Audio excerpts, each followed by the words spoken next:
This is DX Central Live.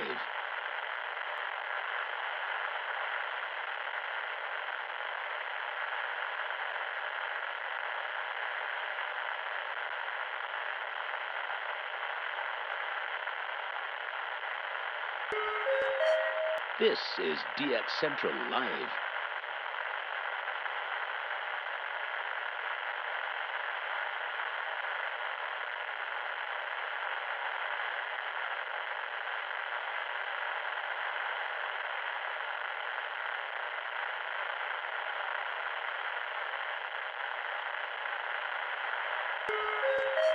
This is DX Central Live.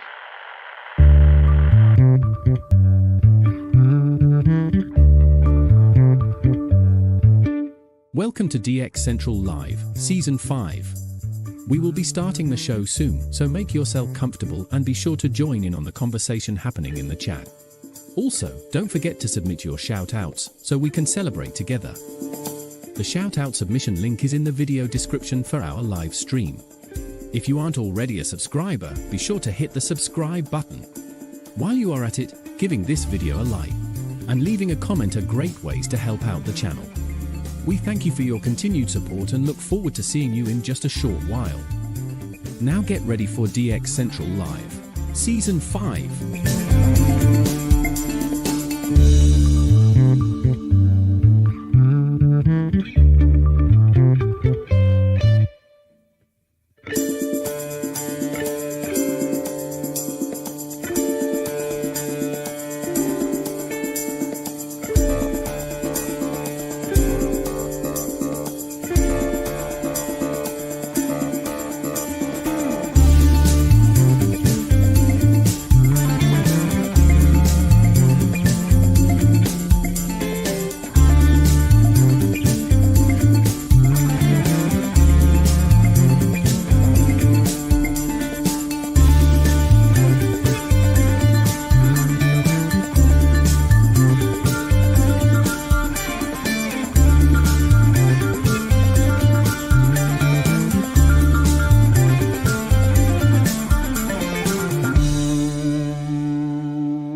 Welcome to DX Central Live, Season 5.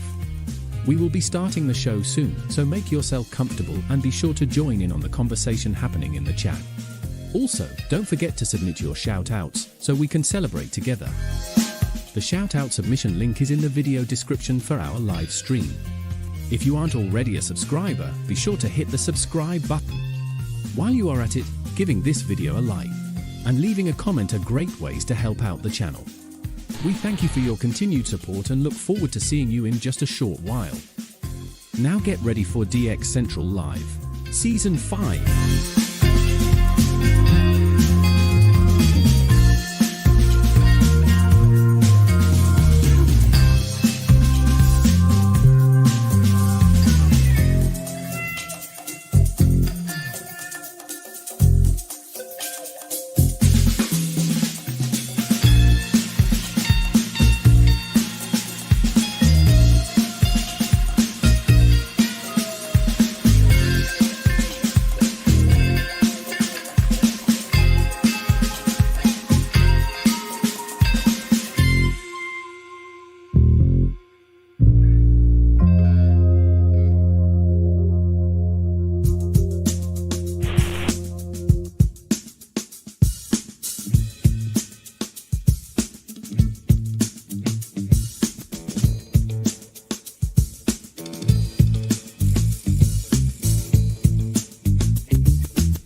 Welcome to DX Central Live, Season 5. We will be starting the show soon, so make yourself comfortable and be sure to join in on the conversation happening in the chat. Also, don't forget to submit your shout-outs so we can celebrate together. The shout-out submission link is in the video description for our live stream. If you aren't already a subscriber, be sure to hit the subscribe button. While you are at it, giving this video a like and leaving a comment are great ways to help out the channel. We thank you for your continued support and look forward to seeing you in just a short while. Now get ready for DX Central Live, Season 5.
Central Live, Season 5.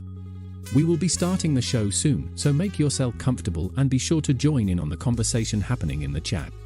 Also, don't forget to submit your shout-outs so we can celebrate together. The shout-out submission link is in the video description for our live stream. If you aren't already a subscriber, be sure to hit the subscribe button. While you are at it, giving this video a like and leaving a comment are great ways to help out the channel.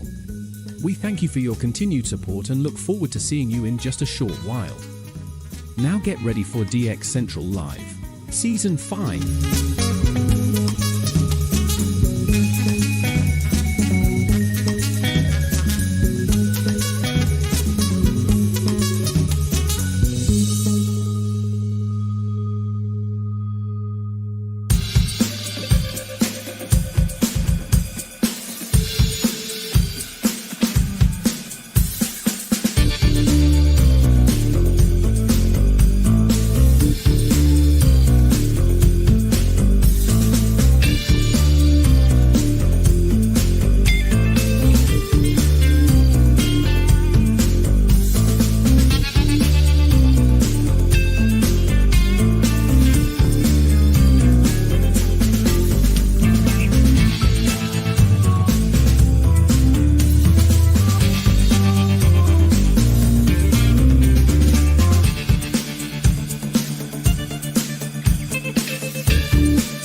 Welcome to DX Central Live, Season 5. We will be starting the show soon, so make yourself comfortable and be sure to join in on the conversation happening in the chat. Also, don't forget to submit your shout-outs so we can celebrate together. The shout-out submission link is in the video description for our live stream. If you aren't already a subscriber, be sure to hit the subscribe button. While you are at it, giving this video a like and leaving a comment are great ways to help out the channel. We thank you for your continued support and look forward to seeing you in just a short while. Now get ready for DX Central Live, Season 5.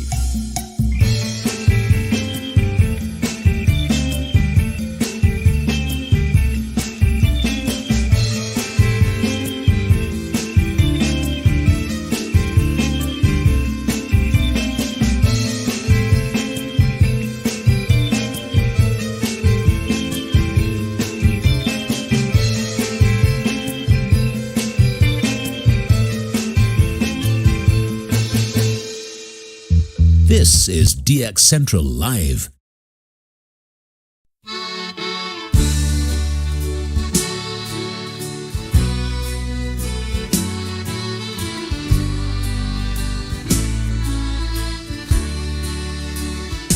In the night, so dark and quiet, frequencies hum low like a riot. Tuning in with all my might, searching for a voice in flight. Cajun air, it holds the sound. Radio waves from town to town. Static crackles, mix and turn, waiting for that name to learn. Signal fades, the name's unknown, trying to catch it all alone. Mystery calls, the night, my friend, searching till the very end. Moonlight dances on the dial, rumbling with that Delta style. Notes float softly in the wind, still I wait for news to send. Signal fades, the name's unknown, trying to catch it all alone.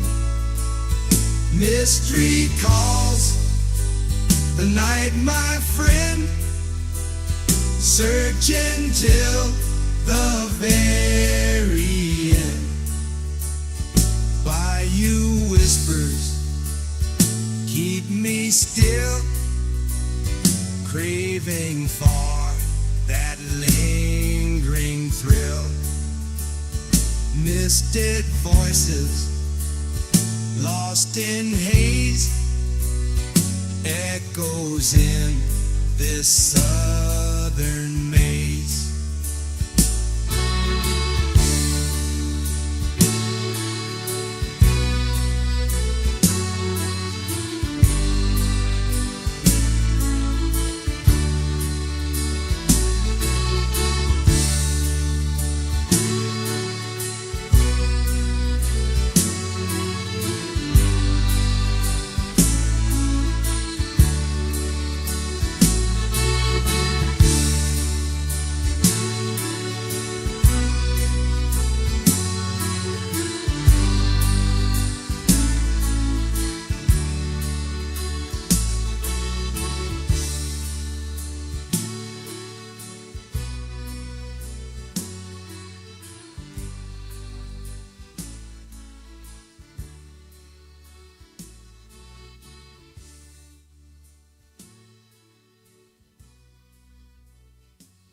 This is DX Central Live.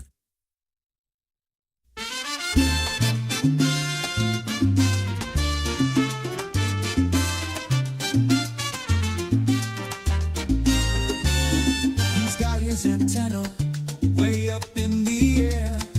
Dreams of Latin music out there somewhere. Cards in his hand, maps on the wall. Late nights waiting, but he gets no call.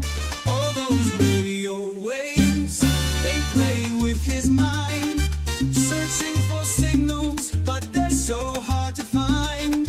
From Puerto Rico to faraway land, tune in the static, still no guitar in hand. He's there in the darkness, waiting for a sign, humming to the silence with a hopeful line. But the airwaves are quiet, nothing comes through. Just another night, feeling deja vu. All those radio waves, they tease and they taunt, with promises of rhythms, but give him just one. From Puerto Rico, he's searching afar, dreams of a broadcast beneath the bright star. And in his small room, by the glow of the moon, he waits for a melody, morning or noon. Signals may fail, but his hope never fades. Seeking the music, his spirit demands. Another dawn breaks, he's still at the dial. With every sunrise, he promises a smile. From Puerto Rico to faraway land, tune in the static, still no guitar in hand.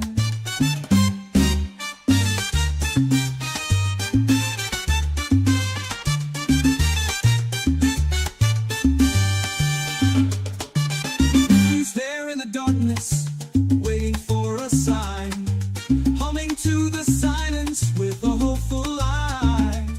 But the airwaves are quiet, nothing comes through. Just another night, feeling deja vu. All those radio waves, they tease and they taunt, with promises of rhythms, with a hopeful line. But the airwaves are quiet, nothing comes through. Just another night, feeling deja vu.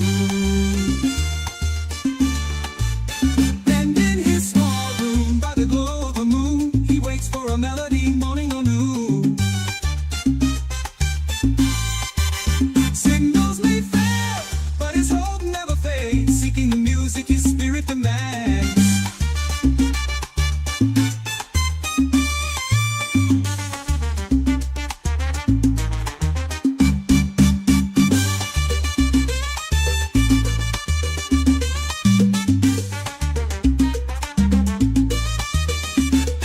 Another dawn breaks, he's still at the dial. With every sunrise, he promises a smile. Someday the frequencies will carry his tune. Till then, he dances to the rhythmless blue.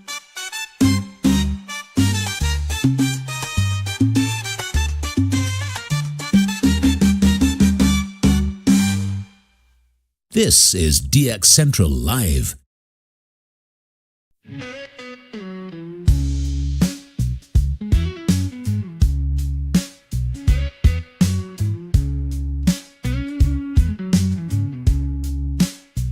I got my radio on, just trying to get on it. But my baby says no way, so I'm stuck in this chair.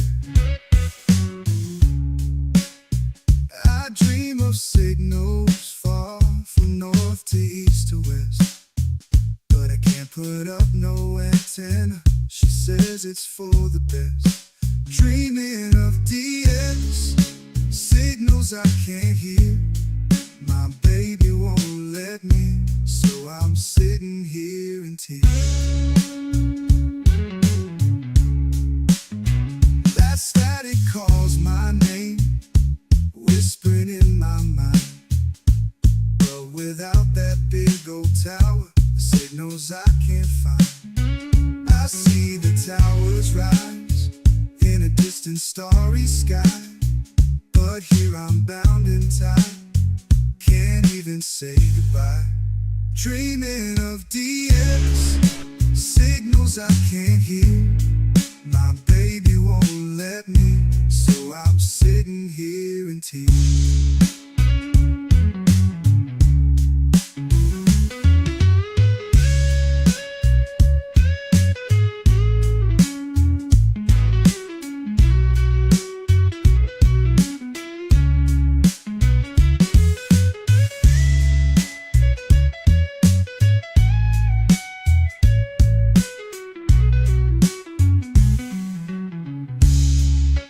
Dreaming of DX, signals I can't hear.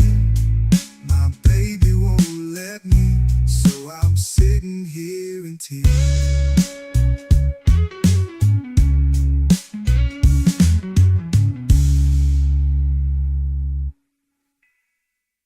DX Central Live is brought to you in part by From long wave to satellites, medium wave through HF, ham radio to scanners. If you can DX it, the Spectrum Monitor has you covered. Editor and publisher Ken Reitz has assembled a who's who of radio writers to share their knowledge and expertise from a wide range of DX-related topics. Each month, the Spectrum Monitor's columnists dive into their specialties to give readers tips, tricks, the latest news and station updates, and more. The Spectrum Monitor also provides a monthly assortment of feature articles that give in-depth insight into the past, present, and future of DXing. You can get a full year of the Spectrum Monitor for only $24. Individual issues from the current year are available for $3 each. You can also purchase previous years of the Spectrum Monitor in their entirety for as low as $12. For more information, visit thespectrummonitor.com.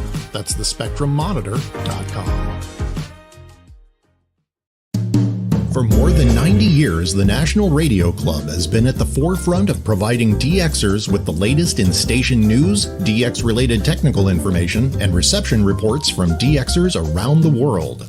The NRC's AM radio log, now in its 45th edition, is the most expansive and detailed resource of station information for US and Canadian radio stations that is available in any format.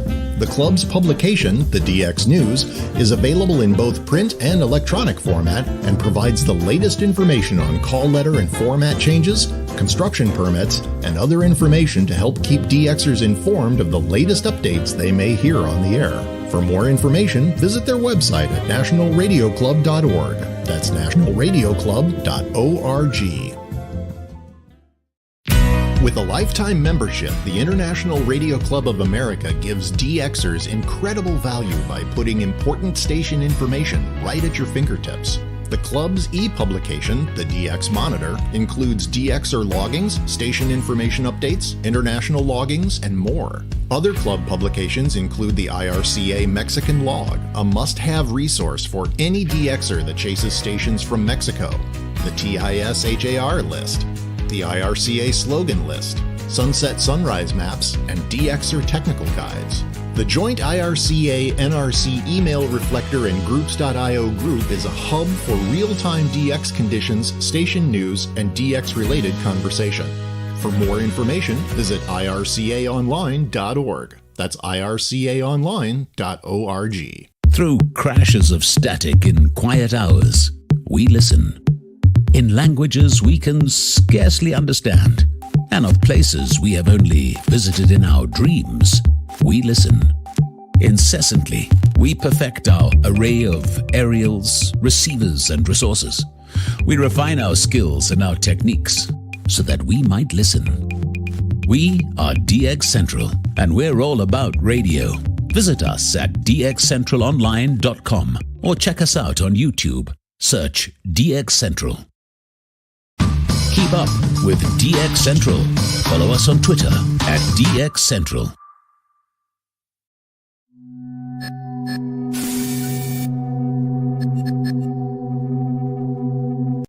This man told me to tell you to watch DX Central Live with Lloyd Van Horn every Friday night. Is my Diet Coke in there?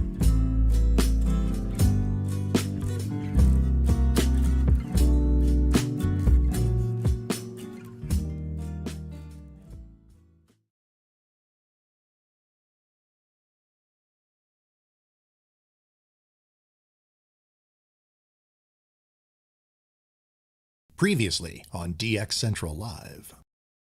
Before we go any further, I want to take a second. I didn't talk about it last week because it was still very fresh. And when we hear what's happened in Florida and Georgia and South Carolina and North Carolina and Tennessee, I just urge you guys, whatever charity you feel compelled to contribute to that is providing support or relief for the folks in that area, in the whole damage path of Helene, whatever charity feels right to you, I just encourage you to give whatever you can to help these folks out, because it's pretty bad. Don't put your spoon down. We ain't done with the gumbo just yet. Let's talk about some solar weather, some space weather. We had two pretty big solar flares this week exiting Sol.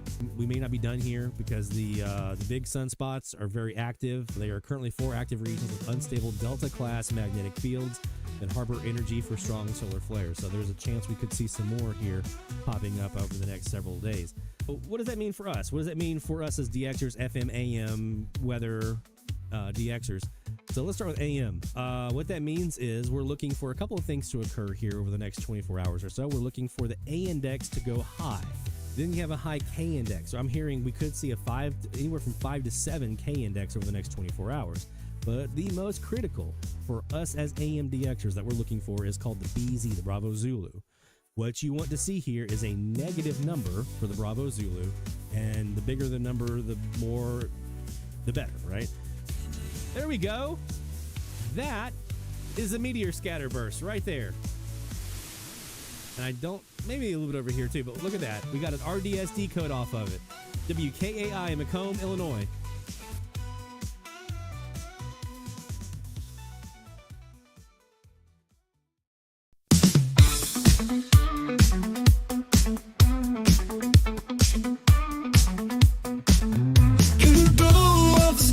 It's a Friday night, rolling in the North Shore, setting frequencies right.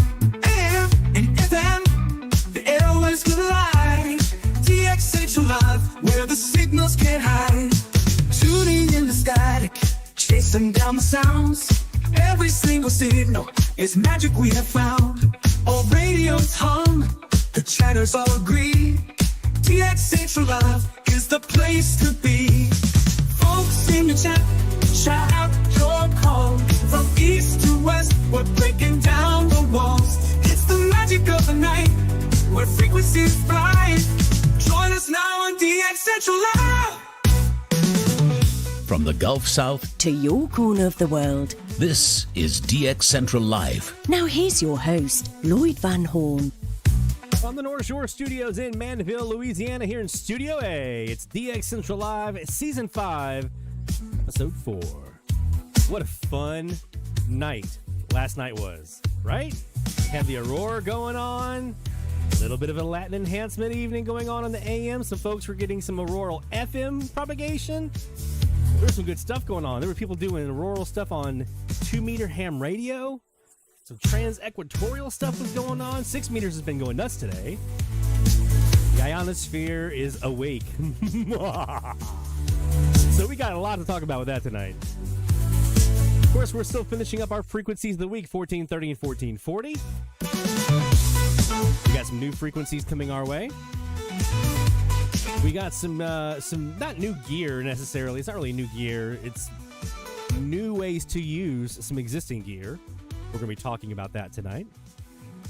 And a couple other fun things we'll get to tonight. So we got a lot of fun DX stuff on tap for you, but I don't want to belabor the point here. We're sitting at 122 A index. Now the BZ, you just heard me talking in the recap from last week. The Bravo Zulu is on the positive side, positive 8. So I doubt we're going to get much of an auroral enhancement. That being said, I have noticed a lot of times, and I talked about this last week, that the ionosphere kind of rings like a bell a little bit, and even after things kind of calm down a little, that sometimes in the days or hours after an event like we had last night, we might see a little bit of enhancement. So we're going to take a look at that here. We're going to start off with some live DX on our Kiwi, and that is the Kiwi that is right now looking down at 150 degrees, our shortwave central Kiwi. So let's go ahead and start that. This hour, or this DX session, Brought to you by the National Radio Club, nationalradioclub.org. That's the website you go to for more information about becoming a member of the NRC, and I highly recommend that you do. We are starting off here on the Kiwi because we want to just take a look. I'm going to show you guys now. We are going to get to our frequency challenge frequencies here before we get to around the top of the hour. But I just want to do a quick scan of some of what I call my beacon frequencies to see if conditions are looking good for Latin America. We're looking for certain stations that I know when there's a good Latin condition night going on, these certain stations will show up. Now, it's a little early. We're just around sunset here in Mandeville, so some of them might still be a little not yet in. We're also going to look to see if there's any residual attenuation going on. I doubt it, from stations to our north. But we won't want to see that, so we're going to be looking at a couple of these different frequencies just to kind of test the waters a bit, to kind of see if we can get an idea of what kind of conditions we can expect tonight. So let's start with one of those beacon frequencies here. This is 780. I just want to see, do we hear WBBM off the backside of the KAZ antenna? So let's take a look. We'll start here.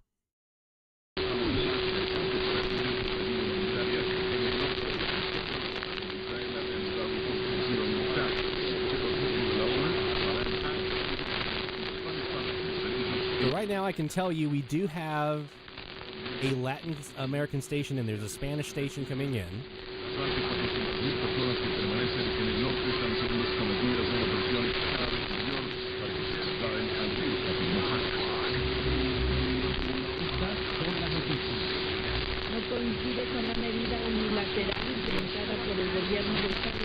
Now who that could be?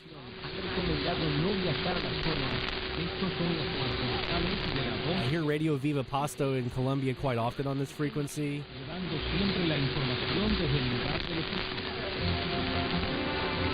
Y al cierre, el aborto ha superado la inflación y se ha convertido en el tema electoral que más preocupa a las mujeres menores de 30 años, desde que la vicepresidenta Kamala Harris sustituyó al presidente Joe Biden en la candidatura presidencial demócrata. De acuerdo Could be Radio Coro in Venezuela, although I don't know if they're still on the air. I have no idea. We'll come back to them. Let's go to 720 and see if we have anything from WGN coming in. This is testing the low end of the band, which is still starting to build up as we get into nighttime.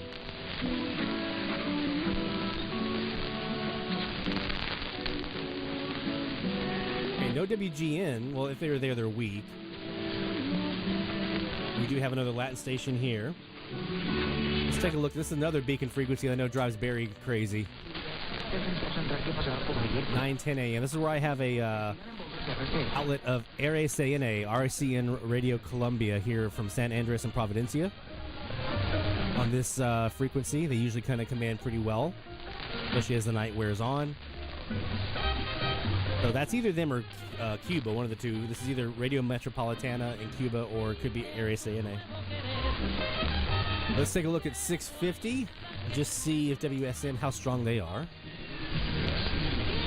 Again, when we look at the conditions right now, we're at a 122 A index, a K index of 3, so we're definitely kind of calming down. We don't have that real high K index, but the BZ, that Bravo Zulu, is at an 8, +8, so I don't expect much in the way of propagation or auroral conditions, but we may still get a little bit of this enhancement tonight. So WSM is in there. They're not super strong, but I do believe we have probably Progresso in Cuba in there. Let's take a look and see. Yeah, that's the Progresso that we were hearing there on 650 as well. And there's somebody else in there too.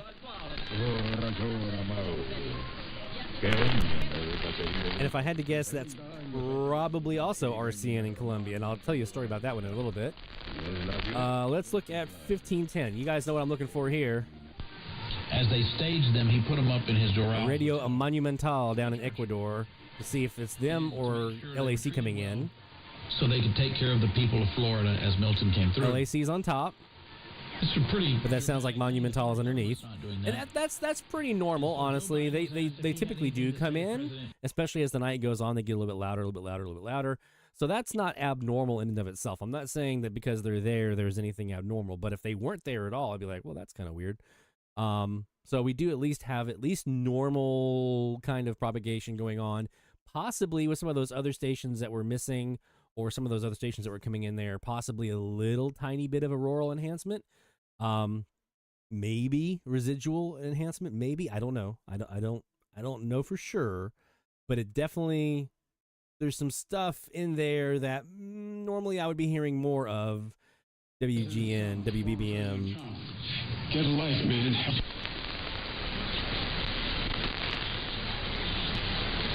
And we're about 3 minutes away here from top of the hour.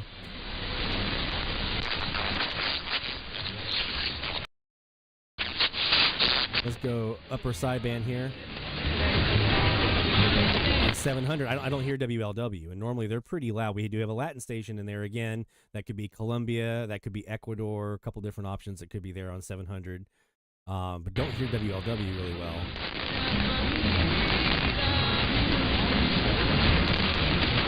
To be honest with you, this is a pretty similar to what the band sounded like last night, if I'm going to be honest.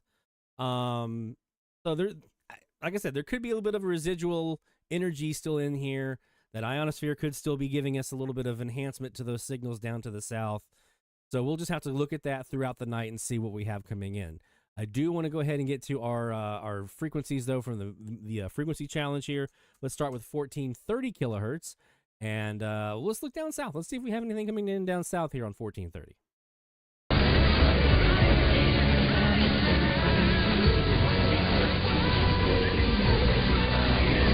Camera B in operation tonight. What's up, Camera B?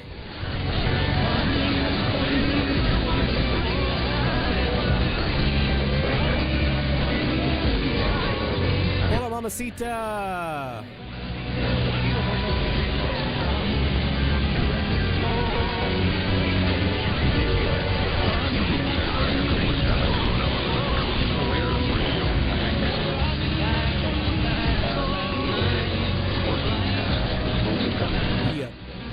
It does sound like we have a little bit of a Latin something in there.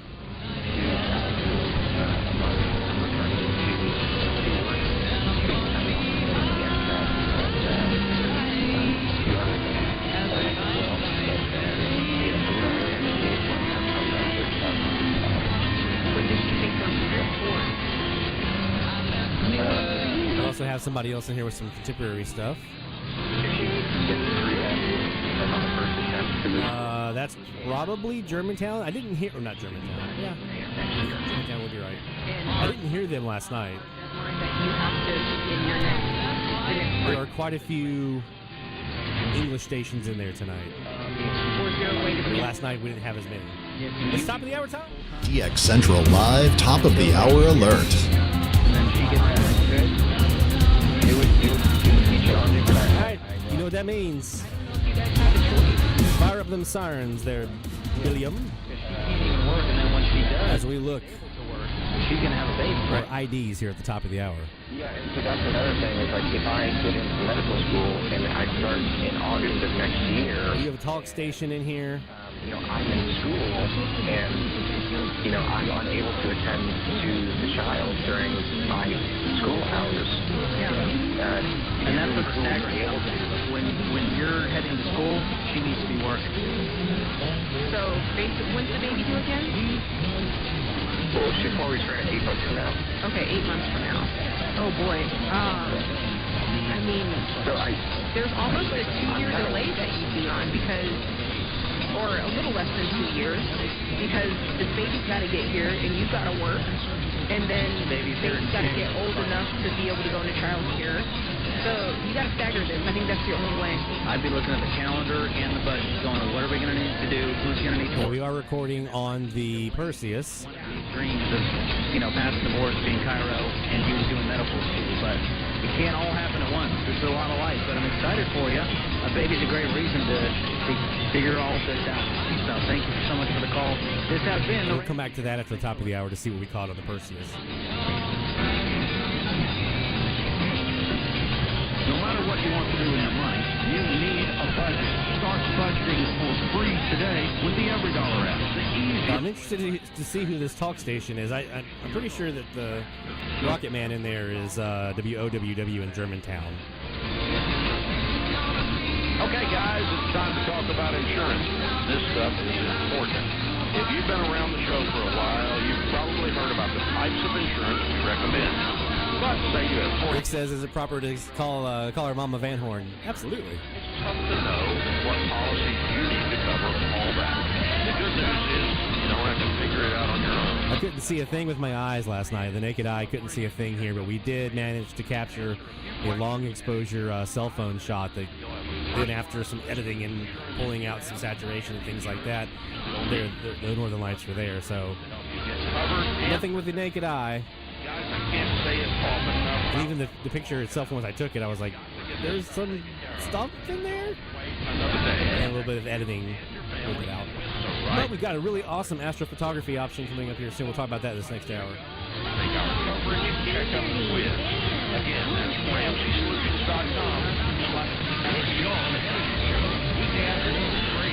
What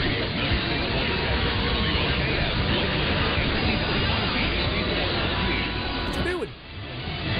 Clearing the debris. I'm Lisa Lucera, Fox News. 2 days after Hurricane Milton roared ashore in Florida, people are getting back to what's left of their homes. Fox Weather's Brandon Campbell in Fort Myers. And that's tornado. It's a new one, WOIR, Homestead.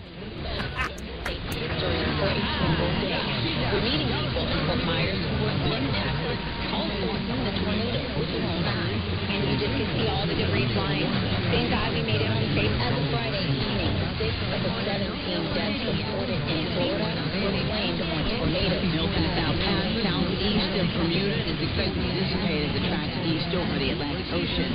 A lawyer for 7 news organizations, including Fox News, is urging the U.S. Yeah, that Talk Radio 96.7, that's WLKF in Lakeland. I heard them ID in there as well. Accused a 9/11 mastermind Khalid Sheikh Mohammed and 2 others, saying the public has a right and a compelling need to follow what he called one of the most disputed prosecutions that have happened in this country. As former President Trump and Vice President Harris rally out west, new poll takes a look at what women think is the top issue of this election. Nice, Dennis. Be sure to get those shout-outs in. Polls before found 2 out of 5 in the younger group, under 30, think abortion is the most important issue of this election. In the last poll, it was 1 out of 5. All right, so we had a talk station, the main talk station in there, that's WLKF in Lakeland. There was another station, there was a female voice that came right there at the top of the hour, right before Lakeland identified. There was a female voice in there that I heard Homestead, and that would be WOIR Homestead, Florida, down there, because we are pointing right at them, basically. So that one is a new one. Let's go ahead and rewind here, and let's go down to the, I think we're the 195. Yeah, 195-degree SuperLoop here on the Perseus. And let's just see what we caught here at the top of the hour on this one. Maybe that one was in there as well. So let's take a look here on 1430, top of the hour.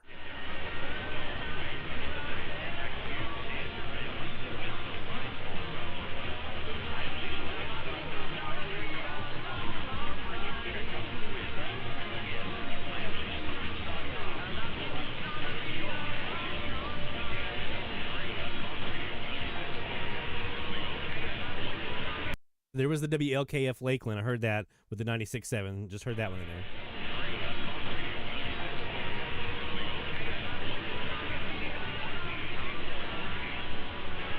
I don't hear the Homestead on this one, on the under 95. This one's pointing more towards Mexico. So that little bit of separation there, the 150 is pointing down at like central, right there at the Panama, Colombia border. This one that we're on right now is pointing more towards like right here in the bend of Mexico, like right here in this area. This is around 195 right here. So just that little bit of a difference from here to here means I didn't hear her. So that's pretty awesome. You can actually see that directionality because both of these are about 72 feet long antennas. One's 25 feet high, one's 22 foot high. So, and they're both fed with the same preamp. So from that standpoint, they're both pretty equal, roughly. But that 150 KAZ, man, something about that antenna. Let's see what we caught here at 1440 on top of the hour.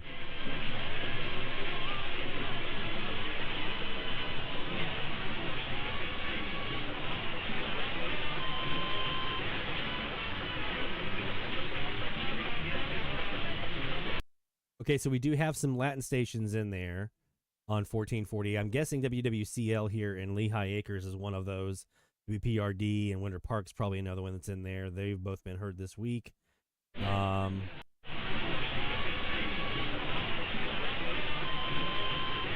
Would love to know who that is.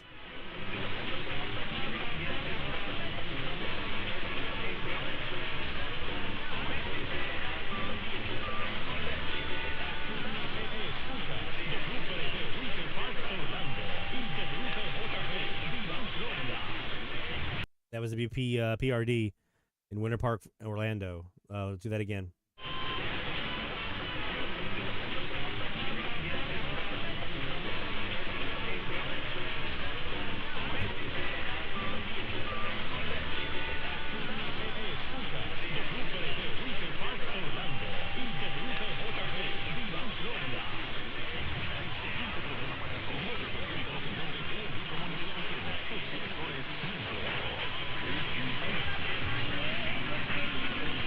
Yeah, there you go. WPRD Winter Park Orlando is who we just got on that one. So, so those are the two that we snagged tonight. So well, actually three, I guess. We had on our top of the hour here, we had WLKF on both antennas out of Lakeland, Florida on 1430. We also had WOIR Homestead for a new one, Cha-ching, there on 1430 at the top of the hour. And we also had WPRD here on 1440. And there's probably some others in there, too. There's a very good chance on 1430 we might have had Mexico in there as well. I'd have to play with that a bit more, especially as we get later into the evening to see if that came in. I didn't check them a whole lot last night because I've heard them before, and I was looking for new stuff. So I do have all the recordings from last night. I recorded from basically like an hour before sunset or so here locally, from an hour before sunset until this morning when I woke up. So, what, 8, 9 o'clock, somewhere in there this morning, I recorded nonstop from that through that entire event, and I was on the 195-degree SuperLoop. I just wanted to make sure I didn't miss anything, because if I missed something just because I was like, maybe I'm not going to hear anything, maybe I will, I don't know, we'll see. I didn't want to chance it, because I'm on one frequency looking for something, and then I only, don't hear it on the other one over here that's going on.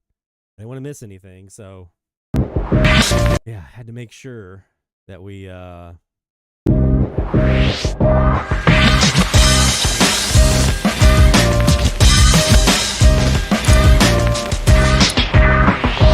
were some conditions still around.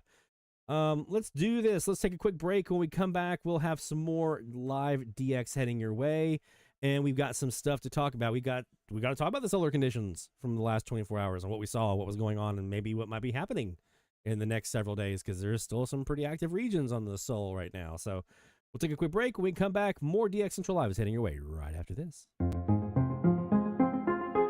DX Central, because we're all about radio. Visit us at dxcentralonline.com or check us out on YouTube. Search DX Central. DX Central Live is brought to you in part by...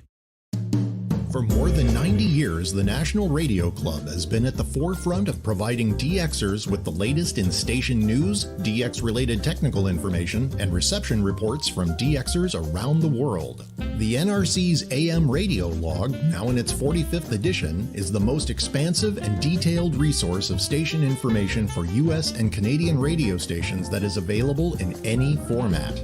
The club's publication, the DX News, is available in both print and electronic format and provides the latest information on call letter and format changes, construction permits, and other information to help keep DXers informed of the latest updates they may hear on the air. For more information, visit their website at nationalradioclub.org. That's nationalradioclub.org. With a lifetime membership, the International Radio Club of America gives DXers incredible value by putting important station information right at your fingertips. The club's e-publication, the DX Monitor, includes DXer loggings, station information updates, international loggings, and more. Other club publications include the IRCA Mexican Log, a must-have resource for any DXer that chases stations from Mexico, the TIS-HAR list, the IRCA slogan list, sunset sunrise maps, and DXer technical guides. The joint IRCA-NRC email reflector and groups.io group is a hub for real-time DX conditions, station news, and DX-related conversation. For more information, visit ircaonline.org. That's ircaonline.org. From long wave to satellites, medium wave through HF, ham radio to scanners. If you can DX it, the Spectrum Monitor has you covered. Editor and publisher Ken Reitz has assembled a who's who of radio writers to share their knowledge and expertise from a wide range of DX-related topics. Each month, the Spectrum Monitor's columnists dive into their specialties to give readers tips, tricks, the latest news and station updates, and more. The Spectrum Monitor also provides a monthly assortment of feature articles that give in-depth insight into the past, present, and future of DXing. You can get a full year of the Spectrum Monitor for only $24. Individual issues from the current year are available for $3 each. You can also purchase previous years of the Spectrum Monitor in their entirety for as low as $12. For more information, visit thespectrummonitor.com. That's thespectrummonitor.com. Through crashes of static in quiet hours, we listen. In languages we can scarcely understand, and of places we have only visited in our dreams, we listen. Incessantly, we perfect our array of aerials, receivers, and resources. We refine our skills and our techniques so that we might listen. We are DX Central, and we're all about radio. Visit us at dxcentralonline.com or check us out on YouTube. Search DX Central. Keep up with DX Central. Follow us on Twitter at DX Central.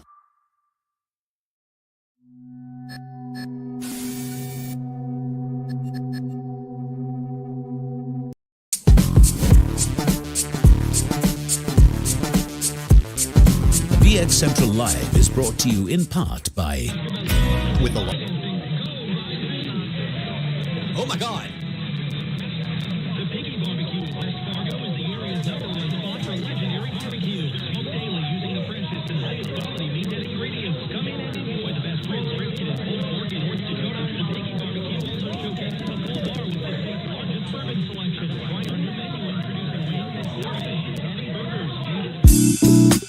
You're watching DX Central Live with Lloyd Van Horn, and that's a very wise thing to do.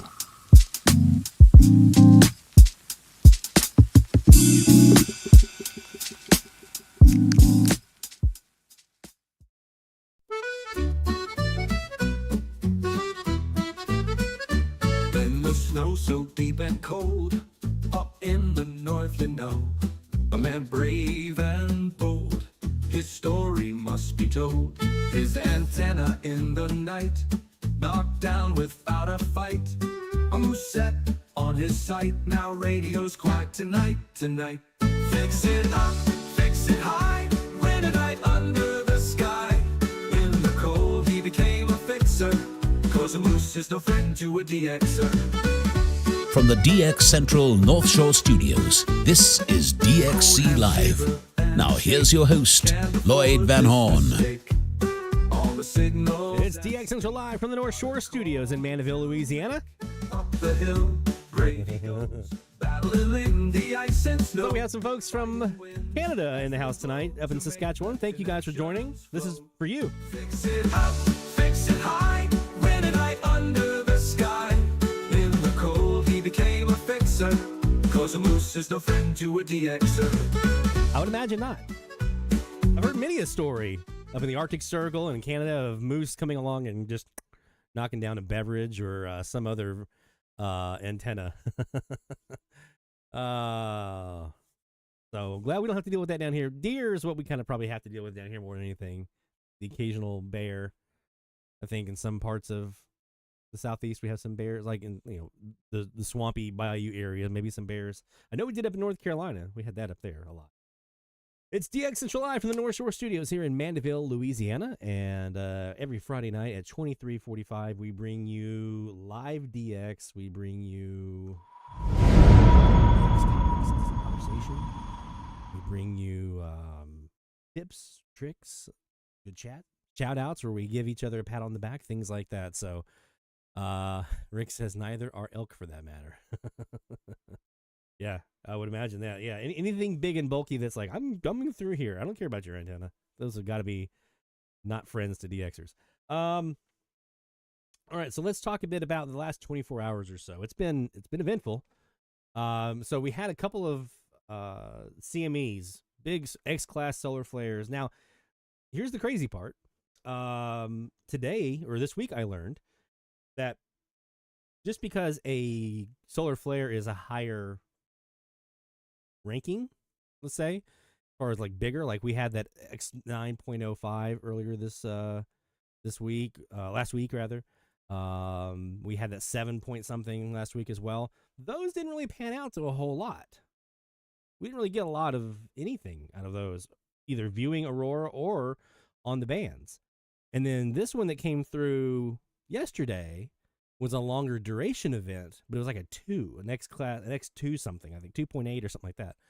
So I learned that it's not always just about the number. So you can't always just look at like, wow, that's an X class 9, so this is going to be a big event. You know, we can't always do that because they not pan out.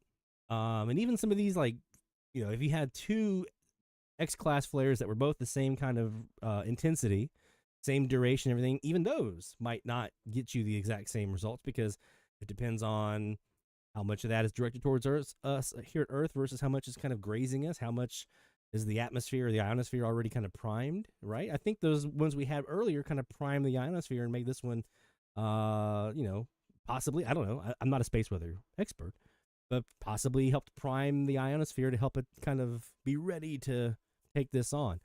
So yeah, we had a really impressive X-class flare, CME, and there were a couple of other smaller flares. So it was like these little bursts that were kind of coming through every couple hours or so. But as we talked about last week, when you're an AMDXer, you're looking for high A, high K, and high negative BZ values.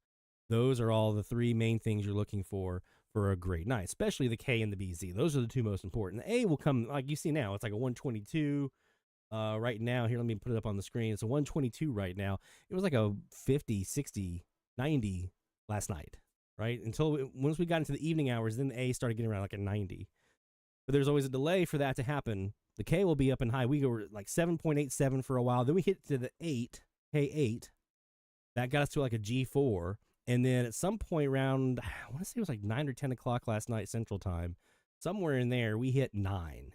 We had a G5 class severe storm. We had a KP of 9. And that held out for a good bit. And then that kind of started coming back down to like a G4 with a KP of 8. And then that held out for a while. Like when I went to bed, it was still like an 8. And I woke up, it was still around, I want to say 6 or 7 when I woke up. So it was a pretty good long duration event. And what that ended up doing, I know our folks up north in Minnesota, Iowa, a lot of those, Michigan, a lot of you guys were seeing nothing. Like your band was just empty, getting a lot of static, a lot of empty frequencies on AM and on FM, I heard. But then we started seeing some of those enhancements starting to come through. So like down here, I was not hearing any of the stuff up to my north. WSM wasn't coming in. WLAC was there, but weak. WLW was gone. No WJR in sight, which is not uncommon, but still. KMOX was gone for a while in St. Louis, which was really like, ooh, okay, this is nice. But then even the folks up north were starting to see some things kind of filter in as well. I know Jacob, you guys see him as Airplane Engine here in the chat.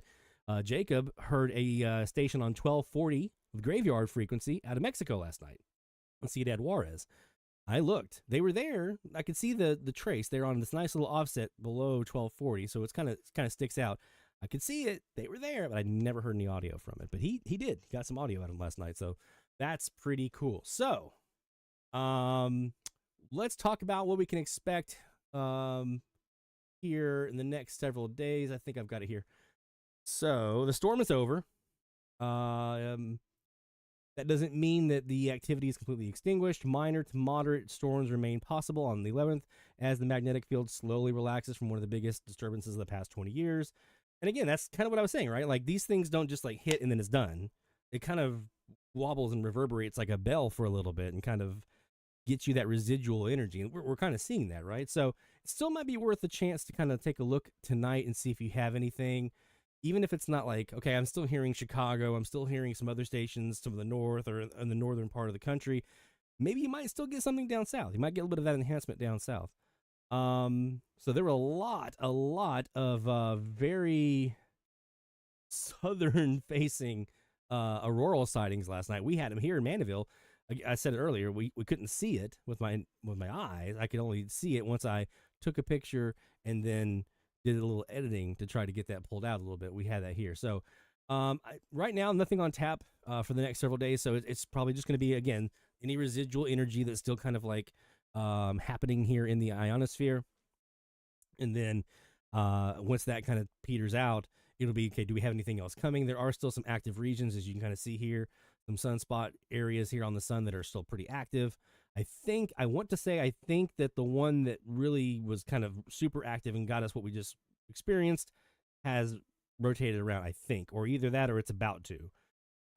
Which brings me back to a point I made last week, which is that Bill Hepburn had said that you'll notice a lot of times, I think it's 28 days later, after you have an event like this, that sunspot region that created that is back around the disk. And so now it's Earth facing again. So if it's still active, if it's still churning up stuff, we could see a repeat of this in a month from now, like 3 to 4 weeks. So something to keep an eye on. Some other things that happened over the last 24 hours that I found kind of interesting. There was South America to North America FM reception. This will blow your mind.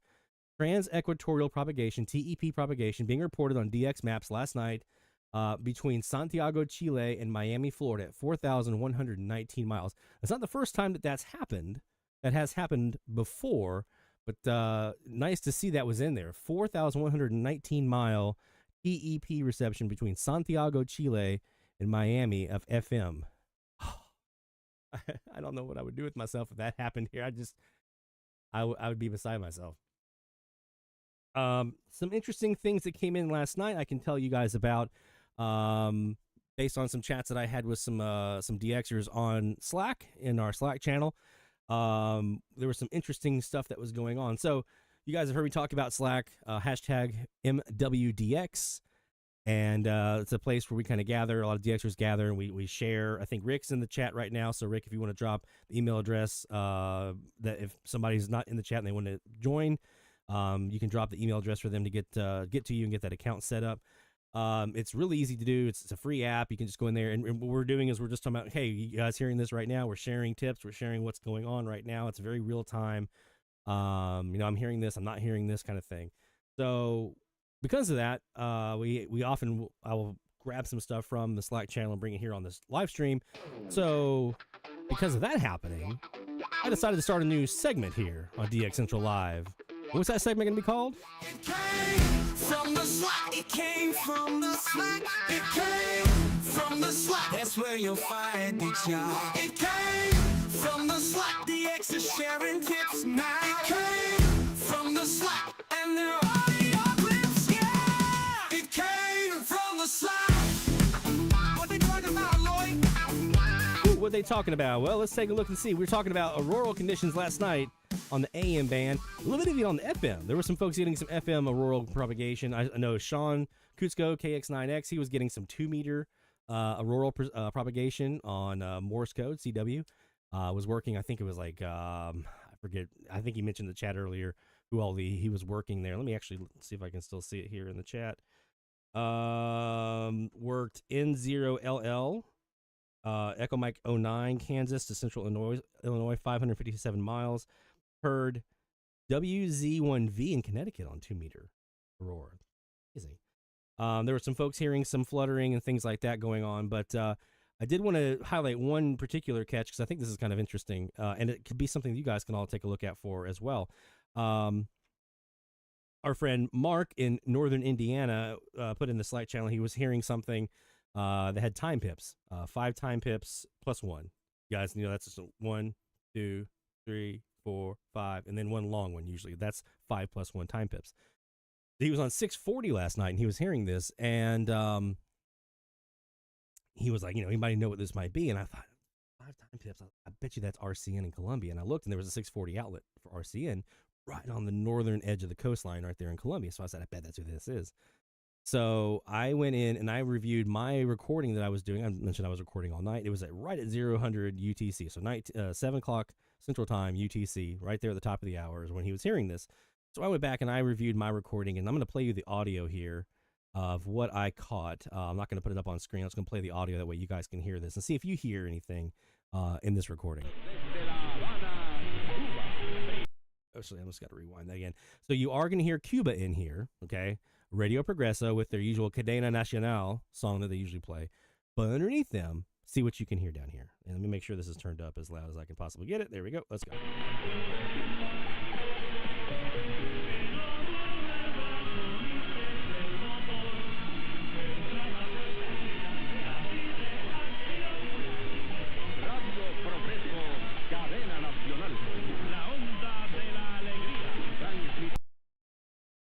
Okay, so we did have two things that happened in there. We had the time pips, which hopefully you guys heard that. And then there was also a little bit of a little melody. It was probably hard to catch underneath Progresso that happened right before that. Those two together told me this is RCN, 100%. And it was actually a new one for me. I'd never heard this RCN outlet here in Mandeville. So I was doing some checking. I went back and I found an old RCN clip that I had captured from 9:10 a.m. last year in December. I'll play that for you now, and you'll see what I'm talking about. So there's going to be a little melody that they have at RCN. I call it a sounder. We used to call it in radio. You have a little sounder that basically is like the start of like a newscast or something like that. So let's listen here to RCN, and this is 910 kilohertz San Andres y Providencia. Last year in December, to show you this is the same kind of a sequence that we saw.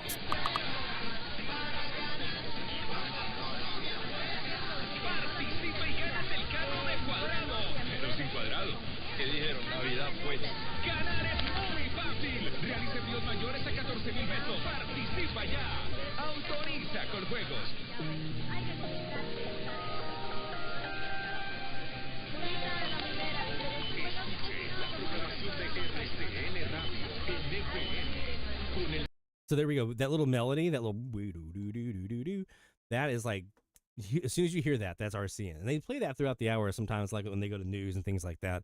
And then at the top of the hour, they have those time pips. I'm going to do it one more time. Another thing to listen for them is that RCN Radio. That's their ID. That's RCN. One more time.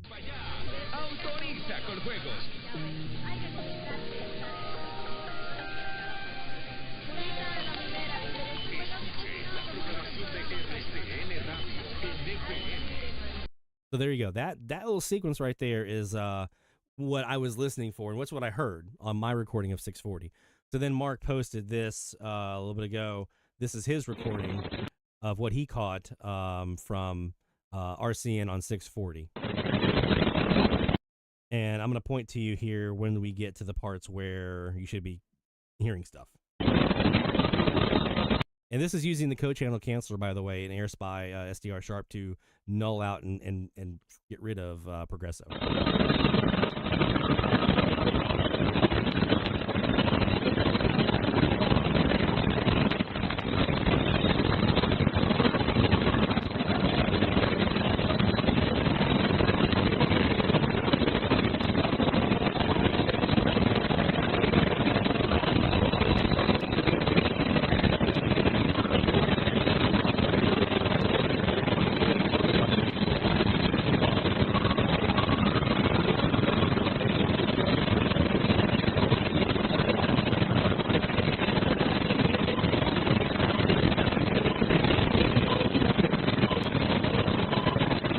Okay, so there was a weaker one at about the 13-second mark in that little clip that I was just playing. That the first one that I pointed to, that was the lower pitch version, that little do.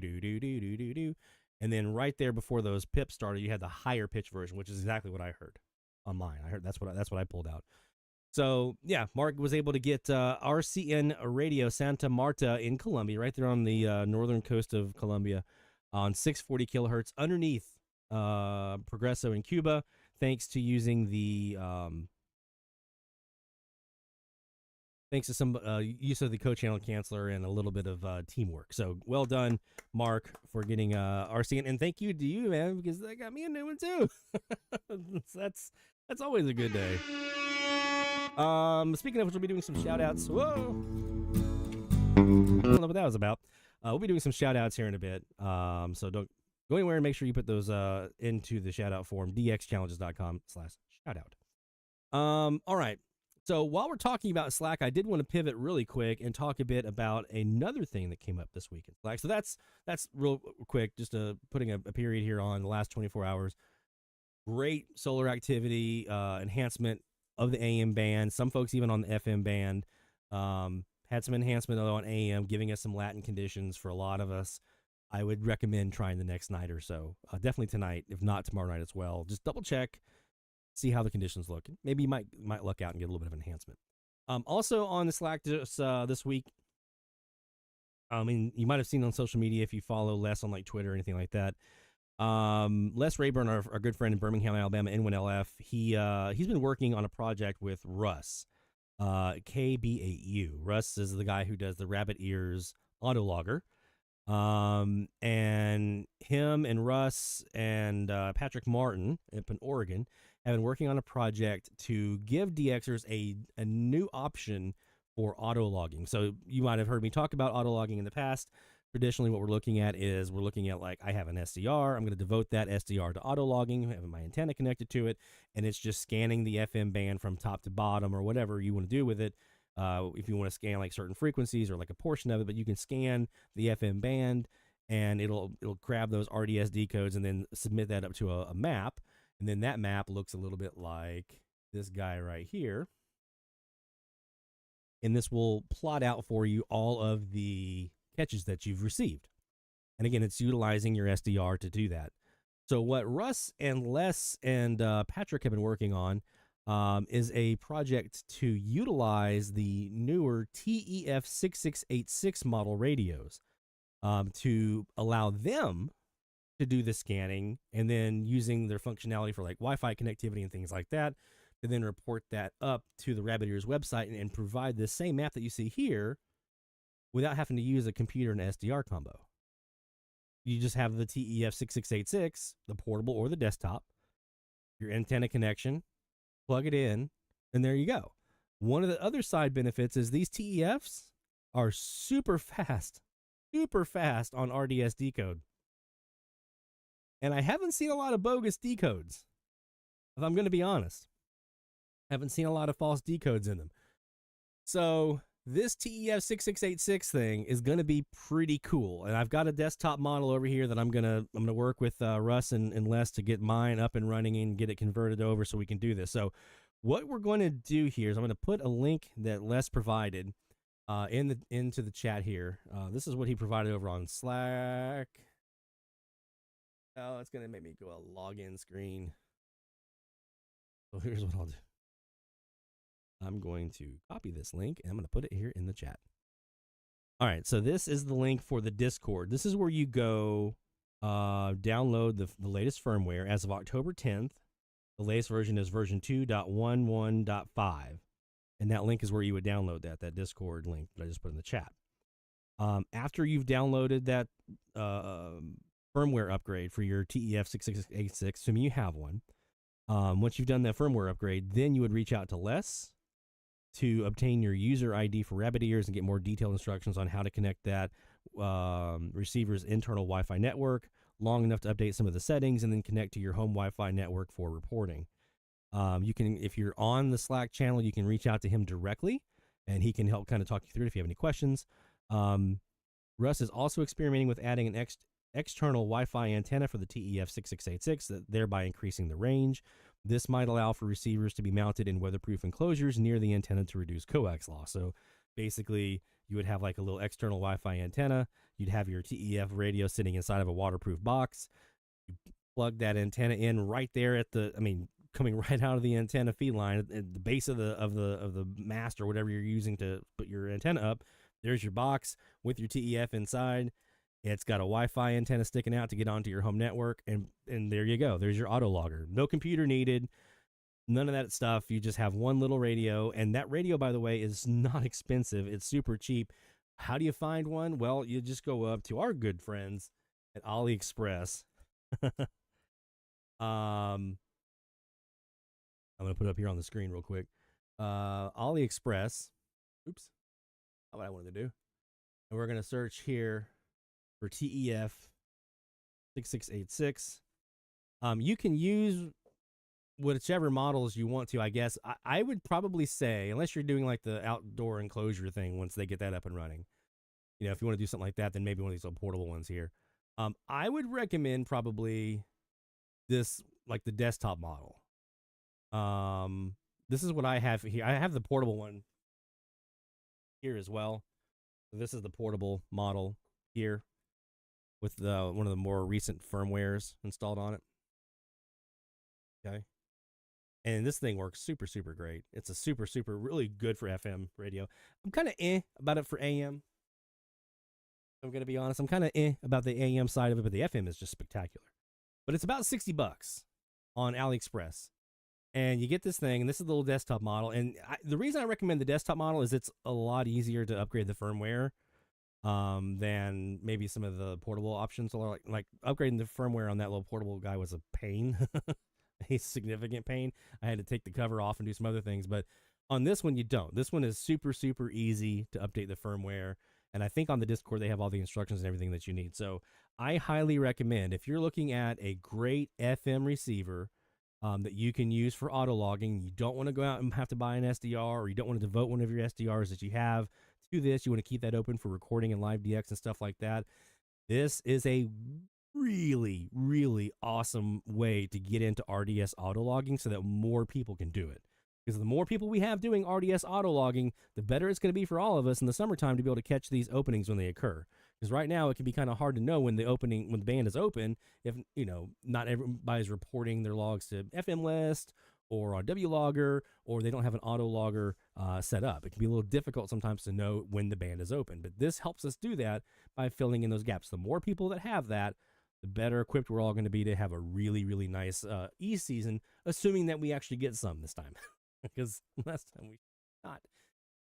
So that is definitely something to check out. Check out that link that I put into the chat for the Discord, and that has a lot of the information there for how to do the firmware upgrade, how to get that going. But that'll get you up and running and auto logging in no time once you've done the firmware upgrade, and then you've reached out to Les and got your account set up, rabbit ears, and then done the Wi-Fi piece that you have to do to have it connect to your radio, and then you're home free, and to your Wi-Fi network, sorry, and then you're home free, and auto logging. And I love my auto logger. This is again, this is a look at mine. This is my 62-foot omnidirectional, which, by the way, when I get this auto logger stuff on the TEF figured out and working, I'm going to get a second desktop model, and that's going in here, and it's going to free up my Airspy that's being used right now for this auto logger. Both of my Airspies are going to get back into service as live DX machines. So I'm going to convert both of my auto loggers to this TEF more than likely. So there you go. What server is from? What do you mean, Master Player? I'm not sure. The link for the Discord. I think it's the TEF 6686 Discord that they have. It's like all the people out there doing all the updates and stuff like that. I got you, David. I'll get you in here in a second. So yeah, definitely click on that Discord link, and then reach out to Les. If you're in the Slack channel, you can reach out to him directly. If you're on social media, you can probably find him through there, on Twitter or whatever. But you can always reach out to us here as well. We can connect you to Les if need be. info@dxcentralonline.com. All right. So that's the main two things I want to talk about here at the top here of the show. We want to talk about the solar conditions we had the last 24 hours. We'll talk about the TEF 6686 and why that auto logger is going to be so cool. We have some more stuff to talk about in the next hour. I'm going to talk a bit about some gear that I'm working on here at the DX Central antenna farm. Some upgrades, or not really, maybe not even upgrades, but like some swapping out of some of my components on my antennas. We're talking about that here in the next hour. We're going to be doing some FMDX in the next hour as well. Take a look at the Tropo forecast, see if anything cool is coming here, because it's that time of the year. So lots of cool stuff to get to. Let's take a quick break, and when we come back, we're going to do some live DX for the rest of the hour. We'll do some shout-outs. We'll take a look at the shout-outs, see if any of those have come in, and we'll get those going. So don't go anywhere, my friends. The show goes on. DX Central Live. We'll be right back after this. DX Central, because we're all about radio. Visit us at dxcentralonline.com or check us out on YouTube. Search DX Central. DX Central Live is brought to you in part by... With a lifetime membership, the International Radio Club of America gives DXers incredible value by putting important station information right at your fingertips. The club's e-publication, the DX Monitor, includes DXer loggings, station information updates, international loggings, and more. Other club publications include the IRCA Mexican Log, a must-have resource for any DXer that chases stations from Mexico, the TIS HAR list, the IRCA slogan list, sunset sunrise maps, and DXer technical guides. The joint IRCA-NRC email reflector and groups.io group is a hub for real-time DX conditions, station news, and DX-related conversation. For more information, visit ircaonline.org. That's ircaonline.org. From long wave to satellites, medium wave through HF, ham radio to scanners. If you can DX it, the Spectrum Monitor has you covered. Editor and publisher Ken Reitz has assembled a who's who of radio writers to share their knowledge and expertise from a wide range of DX-related topics. Each month, the Spectrum Monitor's columnists dive into their specialties to give readers tips, tricks, the latest news and station updates, and more. The Spectrum Monitor also provides a monthly assortment of feature articles that give in-depth insight into the past, present, and future of DXing. You can get a full year of the Spectrum Monitor for only $24. Individual issues from the current year are available for $3 each. You can also purchase previous years of the Spectrum Monitor in their entirety for as low as $12. For more information, visit thespectrummonitor.com. That's thespectrummonitor.com. For more than 90 years, the National Radio Club has been at the forefront of providing DXers with the latest in station news, DX-related technical information, and reception reports from DXers around the world. The NRC's AM radio log, now in its 45th edition, is the most expansive and detailed resource of station information for U.S. and Canadian radio stations that is available in any format. The club's publication, the DX News, is available in both print and electronic format and provides the latest information on call letter and format changes, construction permits, and other information to help keep DXers informed of the latest updates they may hear on the air. For more information, visit their website at nationalradioclub.org. That's nationalradioclub.org. Through crashes of static in quiet hours, we listen. In languages we can scarcely understand, and of places we have only visited in our dreams, we listen. Incessantly, we perfect our array of aerials, receivers, and resources. We refine our skills and our techniques so that we might listen. We are DX Central, and we're all about radio. Visit us at dxcentralonline.com or check us out on YouTube. Search DX Central. Keep up with DX Central. Follow us on Twitter at DX Central.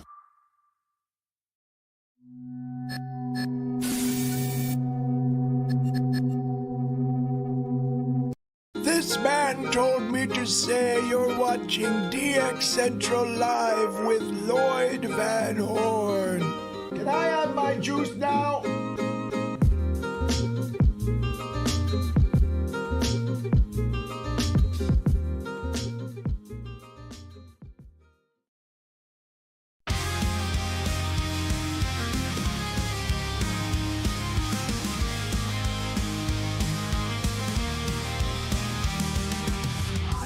Tuning all night, fingers crossed, just right. Static fills the air, hope fades to despair.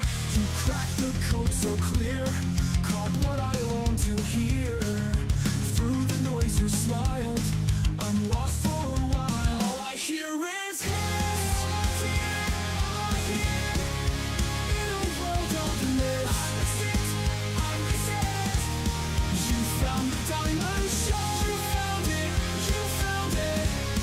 I'm stuck in quest divine till the end of time. Till the end of time. From the DX Central North Shore Studios, this is DXC Live. Now here's your host, Lloyd Van Horn. My defeat's complete. My It's DX Central Live from the North Shore Studios in Mandeville, Louisiana. Every Friday night at 23:45 UTC. Live DX topics, conversation, fun stuff. Before we get to our live DX, because that's right around the corner, I did want to get some shout-outs in because it's about that time. Shout out loud, hear the call for every single big or small, from AM to FM to C to C. We celebrate the ones who snag the IT. Shout out loud, let it be known, you're never DXing all alone. Through the static we found our way, shout outs making waves today.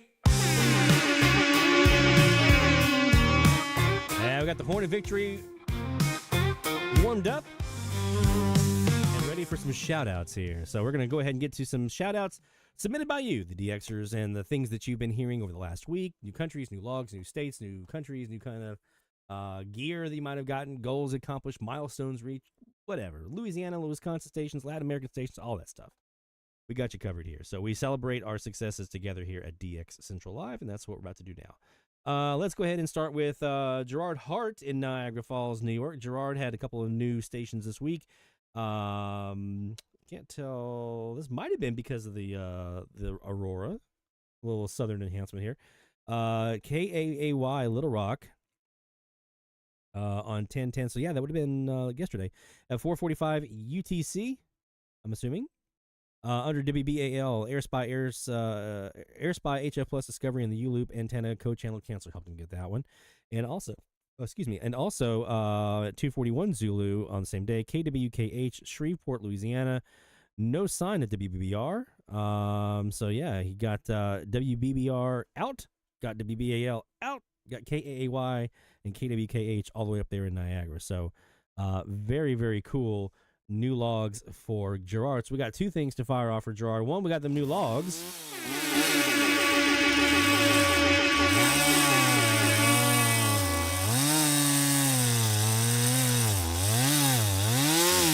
And then with KWKH, that means we are serving up some gumbo.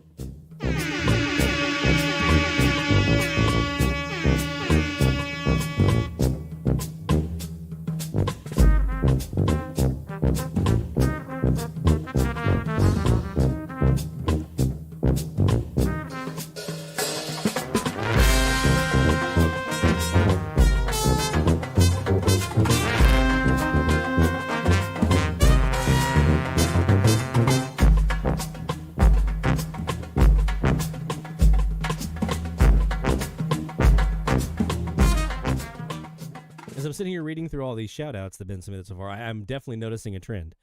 Let's go to our friend. We're going to skip around here a little bit on the form and save some for the next hour as well. John, our friend John in Delaware, 3 new logs this week. WQNO New Orleans, WSGO in Oswego, New York, WEIR, in Weirton, West Virginia. Now at 1,276 stations logged, so got past the 1275 mark. Now pushing for 1,300. So three new logs this week. Let's go ahead and get those logs sawed for you.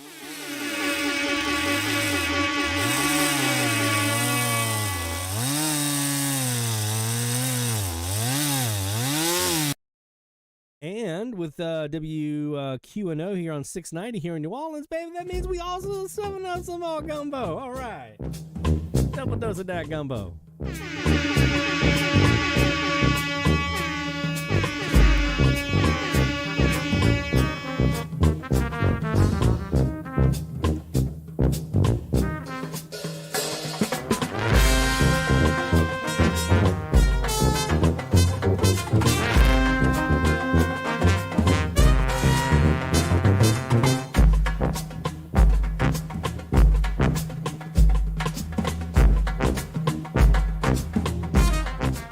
I know what you mean, Haley. Yeah, it's always fun when we have those southern openings like that. And everybody's hearing those stations that normally are like routine for us down here. Folks up north getting excited over a station in Alabama that you're like, I hear them all the time. It's fun. It's fun for me to be able to see that. It's like, all right, getting on the action. I wish we had a mechanism that really helped us with the reverse of that. I wish we had like a reverse Aurora that would give me Minnesota, because I don't have a lot. I got like 2 stations in Minnesota. Maybe three actually. Carl, our Summer DX champion, Carl DeWitt in Tennessee, 6 new logs.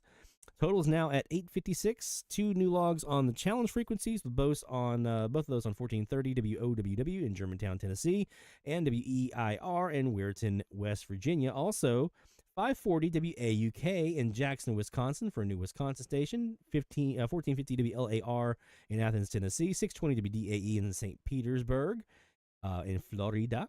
And 830 XEIT in Mexico, Distrito Federal for a new Latin American station. So there you go. We got a couple of things to serve up here for Carl. Number one, we got the log saw.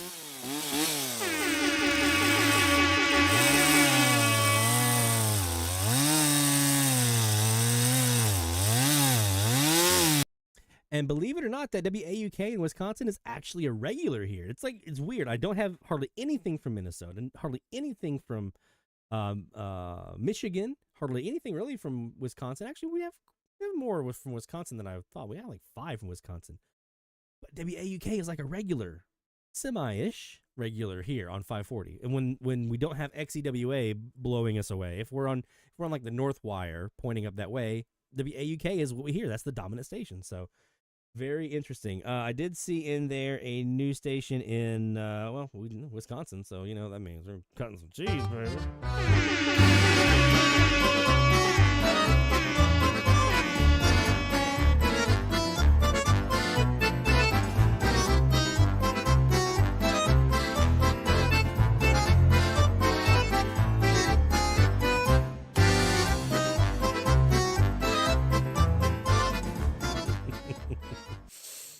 And a new Latin American station there with 830, which, you know what, they are like kind of a pest for me because I'm trying to hear Dominican Republic on 830.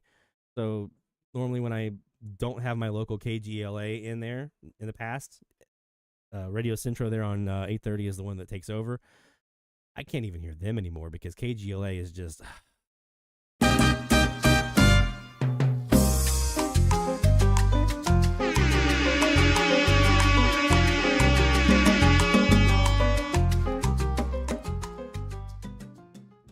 So there you go.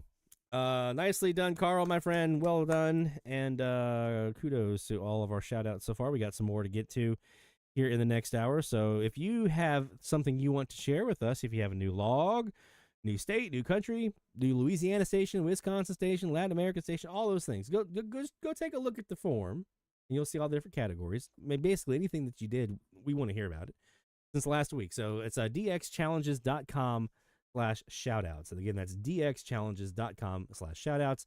You want to go there anyway because you want to register for our medium wave frequency challenge. You want to be part of that fun, don't you? I think you do. Speaking of which, I think we've got some announcements to make. Right? It's about that time. Top of the hour is just about 5 minutes away from top of the hour alert. So let's go ahead and do this. The new form will be live at the top of the hour. And we're gonna go live with these frequencies.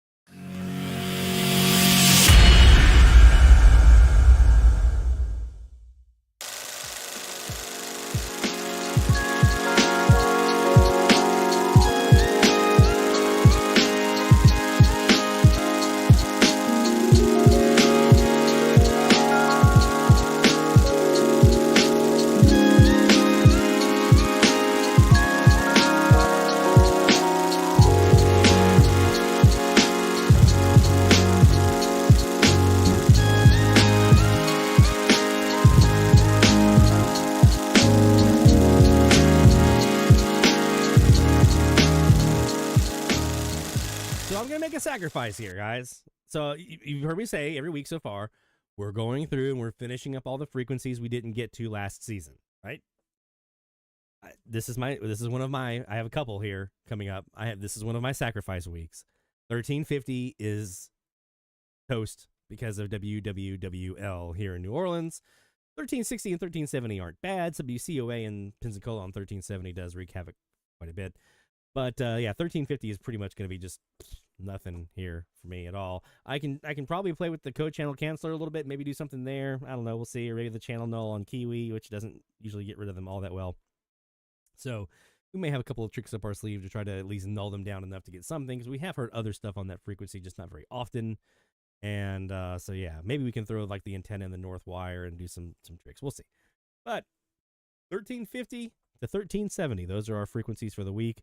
For this week's medium wave frequency challenge, again, the new link and the new form and everything will go live here at the top of the hour. So in the meantime, let's go browsing on our new frequencies, 1350 and 1380. And let's start here, even though it's not going to go well.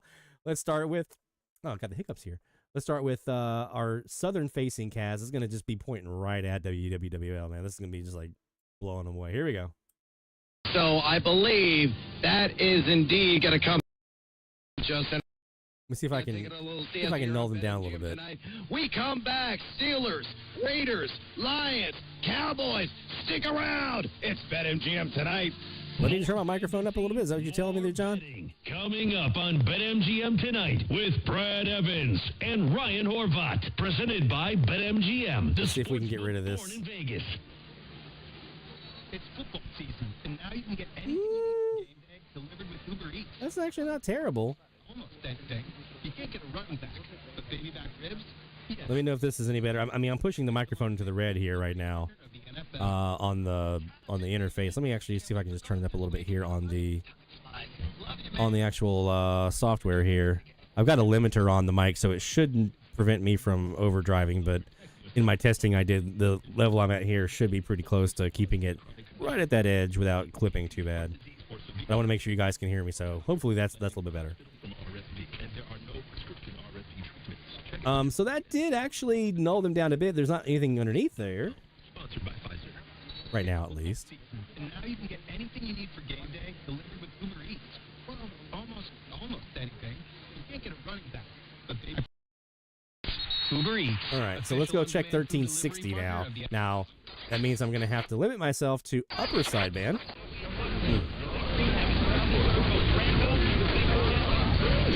Is that better? Okay. Thank you, John. And welcome, by the way. Glad to have you here.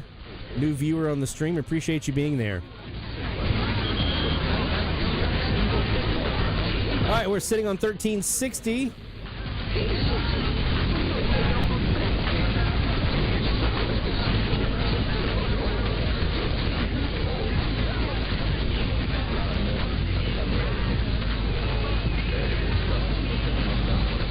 All right, Haley. The fact that we're part of that amazing sequence is really, really cool. I just realized I didn't throw this Kiwi up on screen for you. We appreciate you including us in your multitask.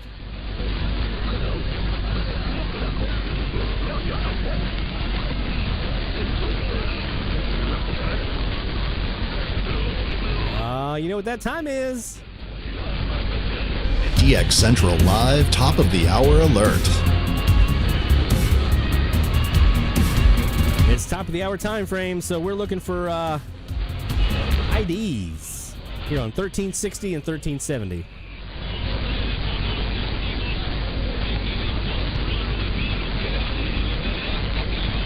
And we've got some more Spanish here on 1360. That's pretty cool.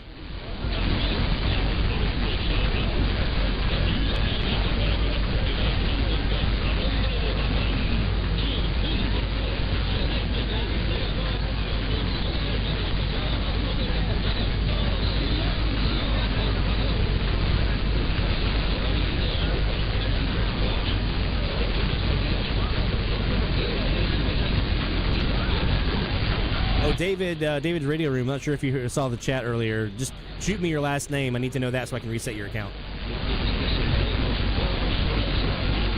I don't want to reset the wrong one.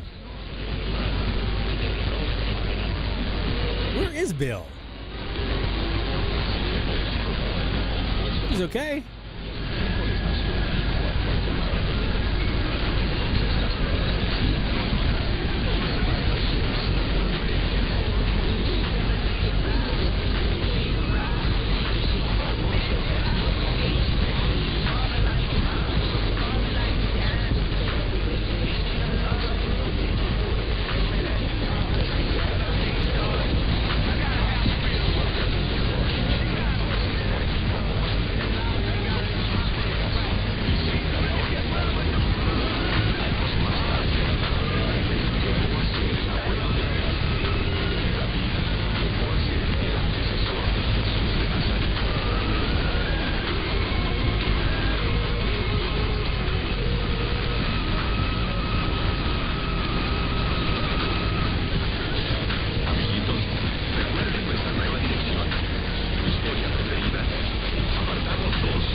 That was Dallas, KMNY.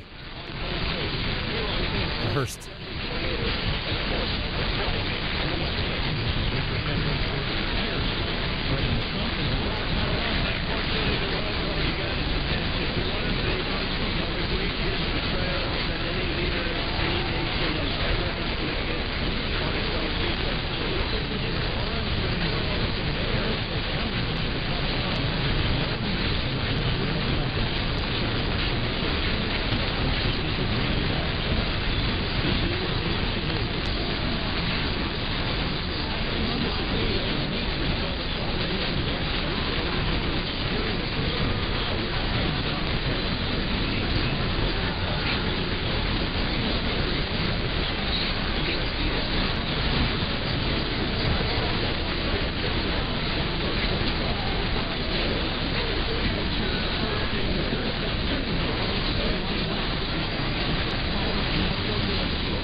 Back in stereo.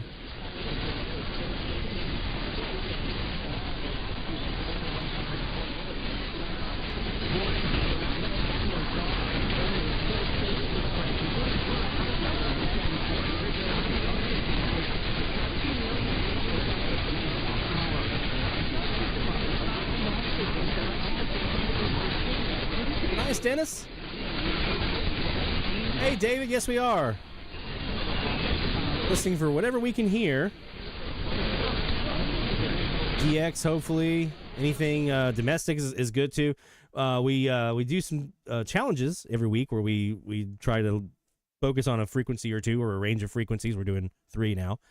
For this week, we just started here a new week. And we focus on those, and we try to log as many stations as we can on those frequencies. So right now, we're focusing everything between 1350 AM and 1370 AM. Everything between those 3 frequencies, 1350, 1360, 1370.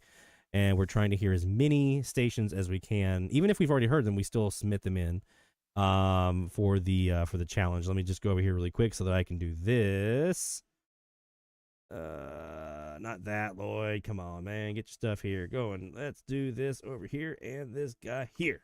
So go to dxchallenges.com and you can register and be part of the fun here for the challenges that we have, our weekly frequency challenges. And from that, you can submit every station that you hear.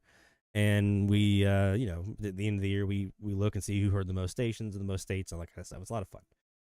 So it just challenges us and pushes us to try to hear more and more every week. We got some really cool challenges coming up here too, guys. I can't wait. Let's go back in here really quick to the AMDX on the Perseus this time. I was recording here at the top of the hour. So that was on the Kiwi, the southern-facing Kiwi. Let's change it up here and now look at the Perseus and see what did we catch on 1360 and 1370 here at the top of the hour. I'm just letting this recycle through. Okay, there we go. So let's see what we got.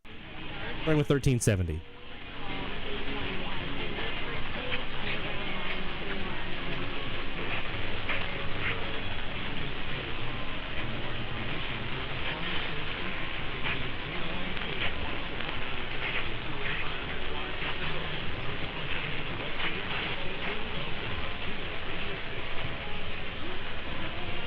The Cumulus station.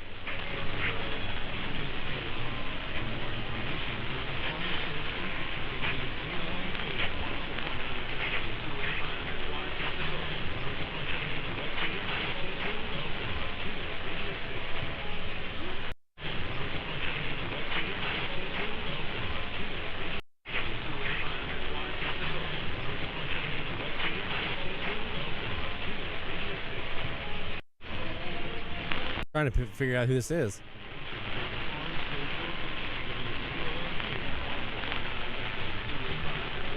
That's WCOA in Pensacola. So that's them. They was just a little weaker than usual. They're on the south because I'm kind of pointing away from them, so that makes sense. By the way, I'm updating the website right now on the challenge website for the link. so that when you click on the photo, it should take you to the right page. Let me just change that, and then I'll hit update.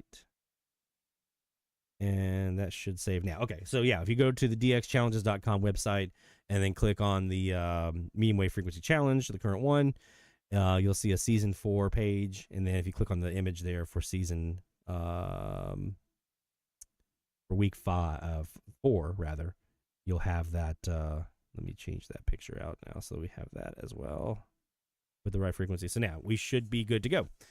All right, let's see. What do we catch here on 1360 at the top of the hour here on the Perseus? And let's go.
Okay, so there was a big long ID sequence going on there, and it's Radio Maria, KNIR here in New Iberia, Louisiana. That's the female that was doing that long sequence of IDs at different stations. That's Radio Maria.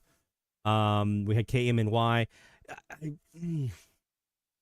I know there's about 2 other stations in there. There was I think a K station in there somewhere. I really want this one. So this one here, XEZON, in Mexico. It's one of the indigenous stations. La Voz de la Sierra. I'm not even going to try that one, Mike. I'm not even going to go there. So yeah, that's oh wow. So I'm reading here the comments here. Let's see. David had a hybrid listening loop that came down during Helene, a 577-foot loop. Whoa. But it's getting ready to be a whole lot bigger. My goodness, man. That sounds amazing. If I had 500 feet, what would I put up if I had 500 feet available to me to put up an antenna? Oh, bog. I'm going bog. If all I had is 500 feet, now I might try my hand at a small beverage, but at 500 it's a little short for a true beverage. I'm going bog. I'm going beverage on the ground, about 250 feet or so. Isn't that what you have, Jeff? Is a 250 footer? Jeff, by the way, Jeff ML in the chat, he's got a bog beverage on the ground. He's got a couple of them. He's got one pointing like right at South America, and that thing is a beast. He's got another one pointing like southwest, and it's heard down into Australia and all kinds of stuff down in the South Pacific. These things are amazing. I wish I had the room. I don't have anywhere near 200. I only have 150 feet. Okay. I don't have anywhere near that amount of real estate.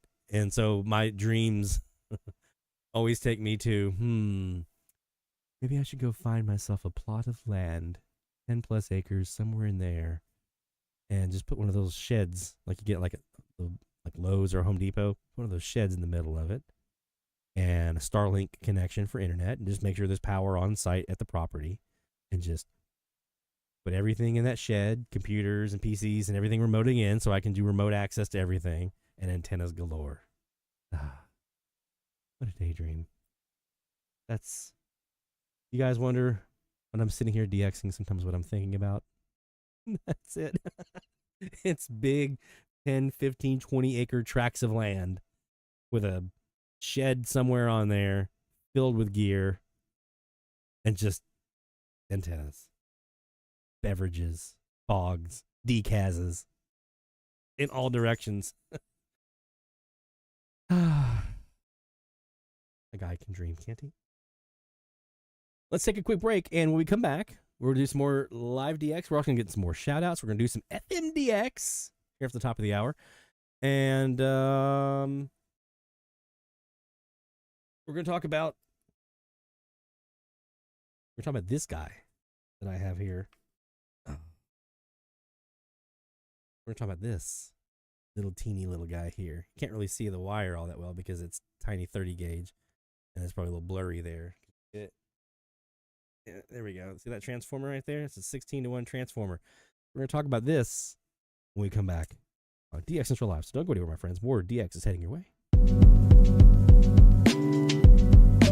DX Central, because we're all about radio. Visit us at dxcentralonline.com or check us out on YouTube. Search DX Central. DX Central Live is brought to you in part by... With a lifetime membership, the International Radio Club of America gives DXers incredible value by putting important station information right at your fingertips. The club's e-publication, the DX Monitor, includes DXer loggings, station information updates, international loggings, and more. Other club publications include the IRCA Mexican Log, a must-have resource for any DXer that chases stations from Mexico, the TIS HAR list, the IRCA slogan list, sunset sunrise maps, and DXer technical guides. The joint IRCA-NRC email reflector and groups.io group is a hub for real-time DX conditions, station news, and DX-related conversation. For more information, visit ircaonline.org. That's ircaonline.org.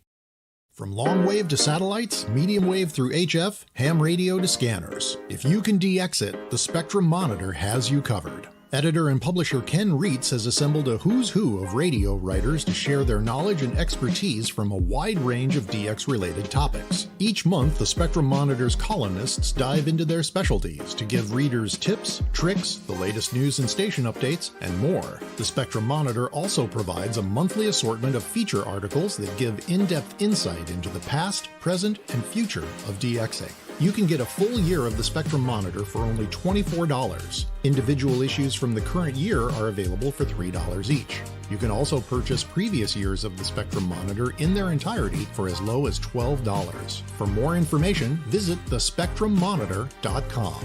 That's thespectrummonitor.com.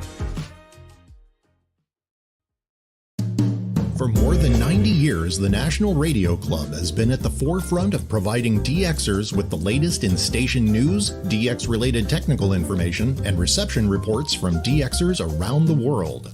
The NRC's AM radio log, now in its 45th edition, is the most expansive and detailed resource of station information for U.S. and Canadian radio stations that is available in any format.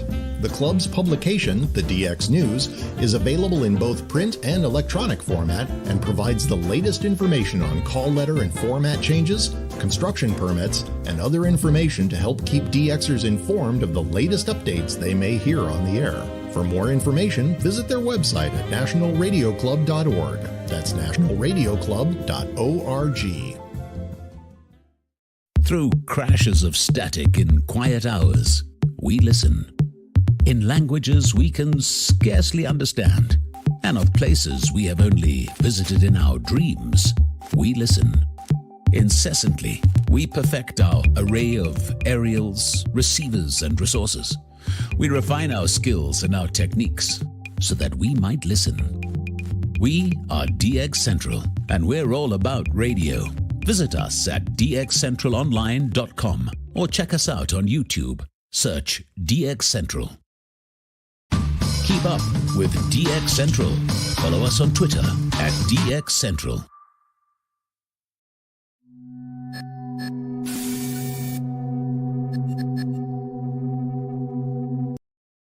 This man told me to tell you to Central Live with Lloyd Van Horn every Friday night.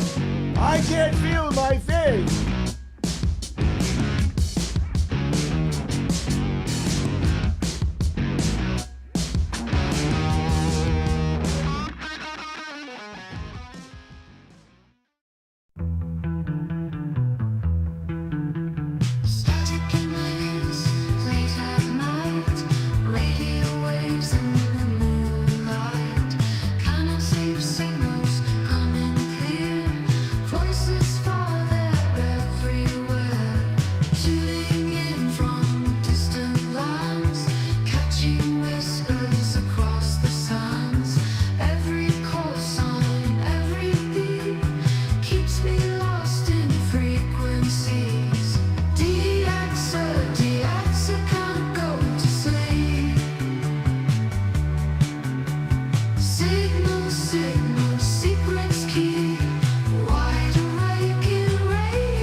From the DX Central North Shore Studios, this is DXC Live. Now here's your host, Lloyd Van Horn. You got me, Mike. It's DX Central Live from the North Shore Studios here in Mandeville, Louisiana. We're in Studio A, and we are bringing you live DX-related conversation, tips, tricks, chat, all kinds of stuff. Shout-outs. We have frequency challenges. We have all kinds of stuff. We're in the chat right now. Folks are talking about their antennas, and I'm over here drooling. And Stephanie's in the chat. Hey, Stephanie, talking about her cruise and DXing from the cruise, and I'm drooling. I'm starting to notice a pattern here. My DX jealousy is getting strong. All right, let's do a little snippet here about a project that I'm going to be hopefully working on this weekend. I got a couple projects I want to try, but one that I'm keen to at least get started here. And some of you guys know I have several antennas here at the DX Central antenna farm. We have two SuperLoop antennas. We have a 22 by 72 foot SuperLoop in the backyard. We have the 15 by 56 in the front yard with the buried wire, thank goodness. The kids love running through the yard. We have a KAZ antenna at 12 by 48, a little small, but that's what I started with back in Charleston. That's when I started with a 12 by 48, and it works pretty good. And then we have our big, massive 25 by 72 foot elevated KAZ over at the Shortwave Central around the corner. So we've got a handful of them, and they're all being fed with Wellbrook FLG100LN amplifiers that just inject 23 dB of gain into the signal path. Now, that's great because, you know, in theory, that boosts up the signals to a point where you can get weaker signals coming in. It also boosts the noise, though. And in the area that I find myself in, with strong stations like WWL and WYLD on 940 and 1350 WWWL, that's a mouthful, I have to back it off on the gain a little bit. Quite a bit. A lot, actually. Around 19 to 20 dB or so, you know. So I've been doing that for a while, and I'm thinking to myself, you know, am I really getting the benefit of these amplifiers? Am I actually even seeing any benefit by having these amplifiers now? Maybe like a couple of dB. So, in talking with a couple of other DXers, I got the idea that maybe I should stop being a scaredy cat and actually go out here and wind my own transformers. Because these antennas use 16-to-1 matching transformers on the feed line side, and then on the other side we have the variable resistor that you use to terminate the other side and provide the back end null. So I've been thinking to myself, should I just? I've been like, I can't do that, man. I'm not that talented at building stuff. Can I just, you know, buy it? That's always been what I just buy it. But now I'm starting to think two reasons. One, because of the aforementioned attenuation that I have to put on to my signal path, and two, because these Wellbrooks are getting harder and harder to find now that Wellbrook is no longer in business.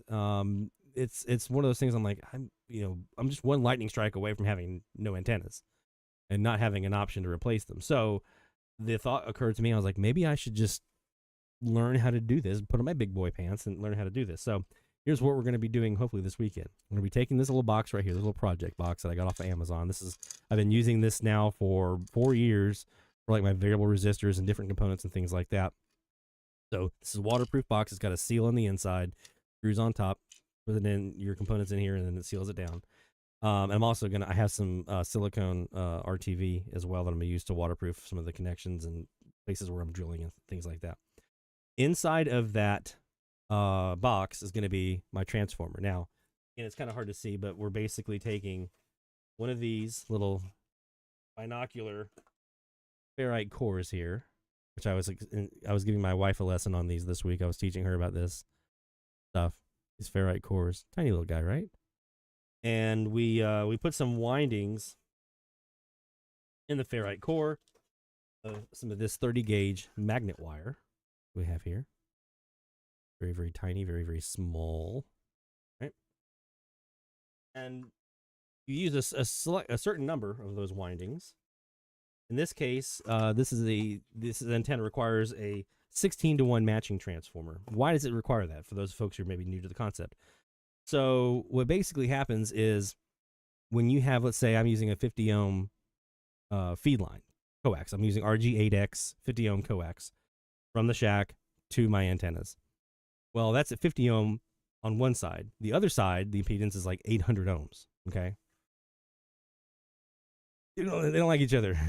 They don't like each other, so the antenna is not going to perform like it should.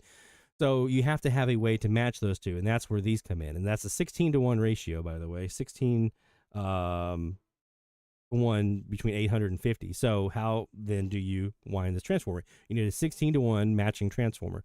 So what you basically do is you find the square root of your largest number, in this case it's 16.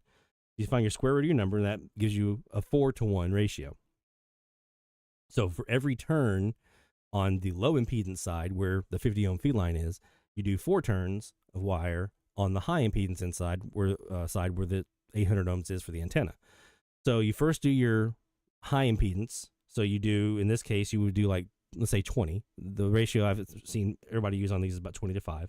You do 20 windings on your high impedance side, and then you mark somehow. I've got a little, you can't really see it probably, but I've got a little silver Sharpie marker, mark H on the high impedance side. So you do that first, and the high impedance side is wherever your wires are coming out. That's the side that the high impedance side is when you do your windings. So you wind that up, and then on the other side, you're doing your low impedance side. So 20 on one side for a 4-to-1 ratio, 5 on the other. That goes inside this box. The high impedance is going to go to some binding posts that we have here. That I will be drilling a hole here on my box and mounting this binding post on here, and that's what connects to my antenna. The bottom wire goes to one, and the top wire goes to the other.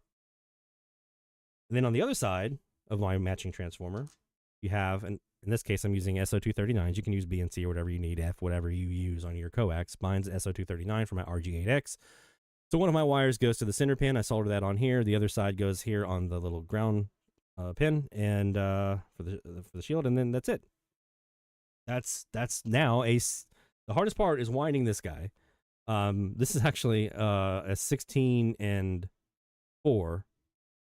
This is not a 20 and 5. I have to redo a 20 and 5 because when I did my windings, I didn't let enough slack out to be able to do a 25. I didn't have enough wire to run it. So yeah, you'll just run your wire, wind it first your high impedance side, get that done, mark it, do your low impedance side, keep a 4-to-1 ratio, and that's a matching transformer for a SuperLoop or a KAZ antenna. And you don't have to worry about it. Now, for me, what I'm hoping is this will reduce the amount of attenuation that is needed for me to run these. And then the other part of this project, I'm going to take another one of these little project boxes here, and I just ordered some of these variable resistors. The little potentiometer, a little variable resistor. This is a 2000 ohm. So on the low end, it's 0. And then on the high end, it's 2000 ohms. So this is what I use on the back side. It's got this handy dandy little gauge. Isn't that cool? Nice big knob. There we go. You just lock that in place. And yeah, so basically this goes on the other side of the antenna. And then what I can do is I can remote in to my SDRs, my Kiwis, whatever, using Chrome Remote Desktop on my phone, right? I remote into my SDRs. I'm listening to it like in my AirPods or whatever. And I'm sitting there with my variable resistor, and I'm turning the value until I get the maximum null on the frequencies that... Now, every frequency is going to have a different value that's the best null. But I pick a couple of different frequencies that I know are like important, like 1510 when I'm trying to get monumental, things like that. So I do a couple different spots on the band, and I try to get the deepest null that I can of the stations that I want to get rid of. In this case, like 1510 to be WLAC.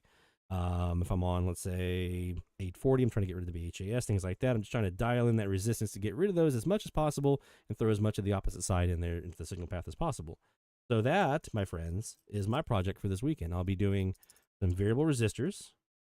I'll be building some transformers for my antennas, trying to build some redundancy into my setup, because again, if the vactrols that I have go out and I have no source for those to be replaced, or if my Wellbrook amplifiers go out, I have no source for those to be replaced, I got to have something. So I need to learn how to do it myself. And so I'm saying all this to you guys for a couple of reasons. One, to show you it's actually not that bad. I was scared of this for nothing. It's really not that bad. And even the soldering part, like I was always like, yeah, soldering, I can't do that. It's actually not that hard. It's actually not that bad. You can learn how to do it. Just watch some YouTube videos about it, and that's how I did it. Just reminding myself how to do it, and I learned, and it was easy. So you can do this. That's the point of what I'm trying to get across here, is you can do this. These parts were cheap. I got 25 of these. 25 of these little transformer ferrite cores for like $8. The wire was like $3 or something, and I forget the resistors. So the parts themselves are super cheap.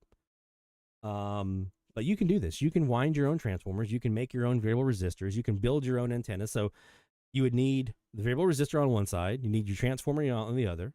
And you'd need some wire and some supports, which I'm using trees, so I'm kind of cheating. Some wire up in tree or whatever your support is, and you got yourself an antenna. And so obviously that is assuming that you have the ability to put up one of these things. If you're in an apartment or a condo, I'm sorry, Rick, then you have to look for some other options like a U-loop or a W6 LVP loop, things like that, and finding where your neighbor buzzer is and throwing that in the trash. But if you do have some space, even something as small as like the 12-foot high painter's pole and a 48-foot long run. If you have any kind of backyard, most backyards are at least 50 feet in one direction, right? So you have the opportunity here to put some antennas up, and you can build these components yourself. They're not super expensive. The wire is probably the most expensive part of it, if I'm going to be honest with you.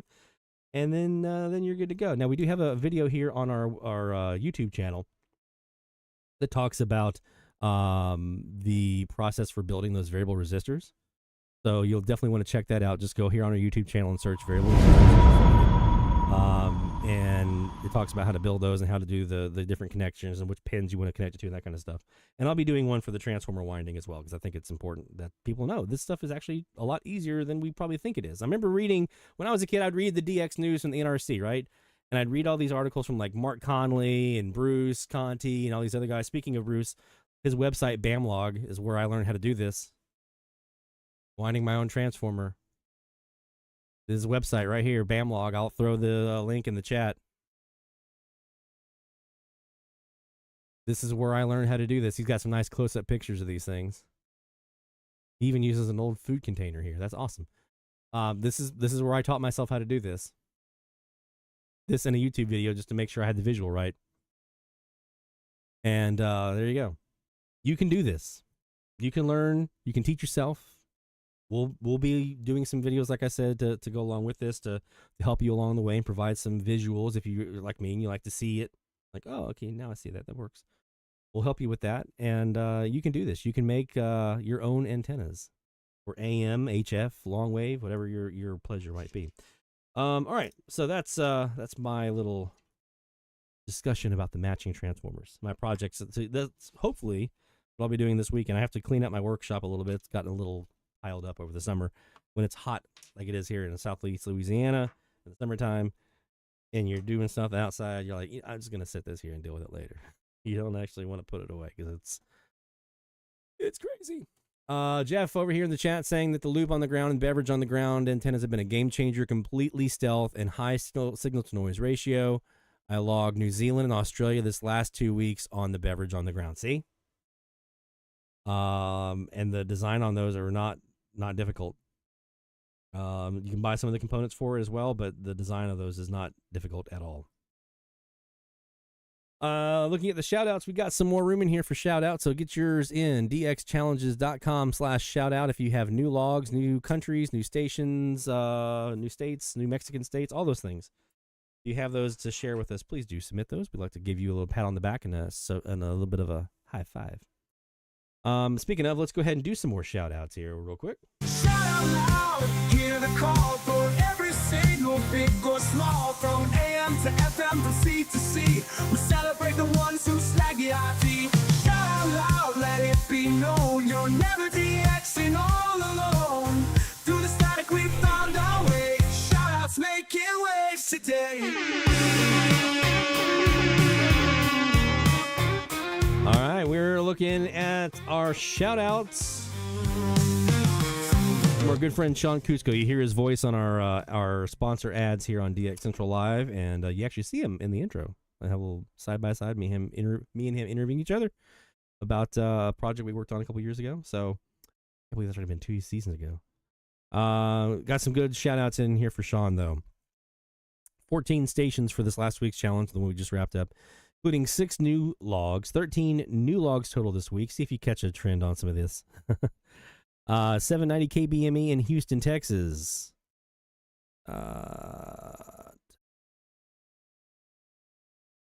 See, 950. I guess those are mileages, right, Sean? 811 miles. That makes sense.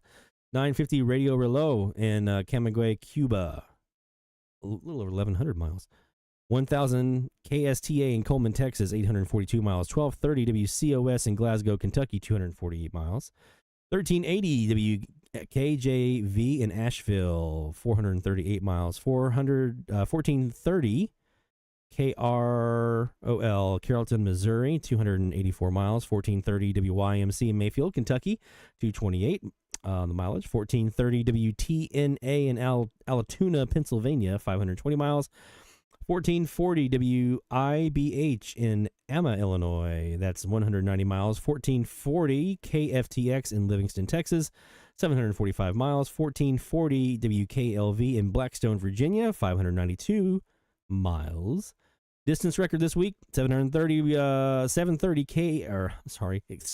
XEX, Mexico City, 1,880 miles. And 830 XEIT in also in Distrito Federal, Mexico. 1,874 miles. 2 new Mexican stations in the book. Thank you, Aurora. So, we got a couple things in here to get to. We got some logs to saw.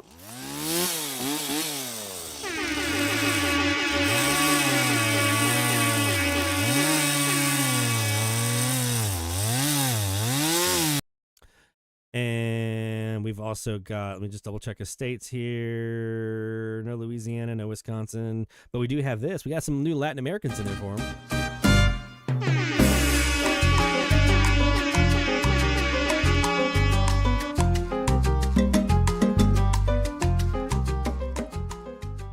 There you go. So well done, Sean, my friend. Congratulations on 13 new logs this week.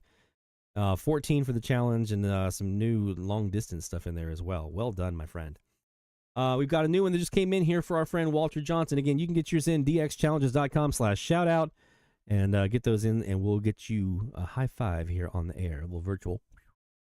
Walter Johnson in Georgia, WLWI, Montgomery, Alabama, 1440.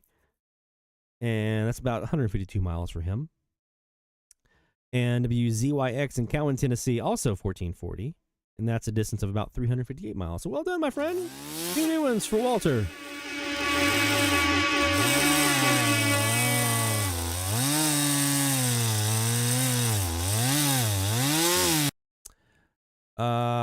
Jeff says 100-foot. Now, this gives me some interest now, because I can possibly do this. A 100-foot beverage on the ground has worked for me. Don't tell me that, man. Don't tell me, because now I'm over here going, really? Because that would, where I would need to put the 100-footer would be southeast, 125 degrees, right into the Caribbean. And you know what I'm talking about. And the other side of that's 305 degrees northwest.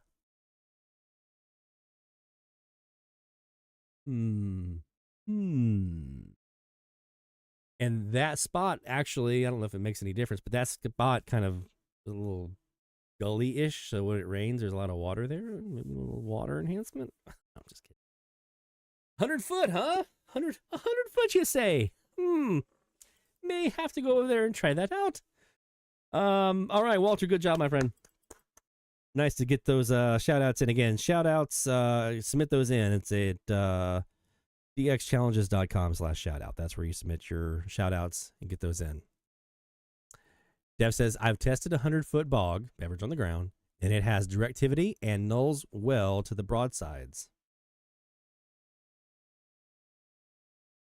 Is it deaf, though? I'm guessing it's not deaf, otherwise you wouldn't be recommending it. But, I mean, does it do well at pulling in signals? Obviously not as good as a 250-footer, but, you know, as long as it's got some good ears, maybe I might want to try one.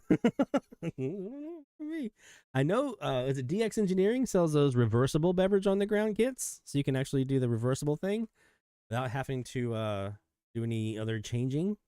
Interesting. Requires a 240 to 280 ohm terminating resistor and a 4-to-1 balun.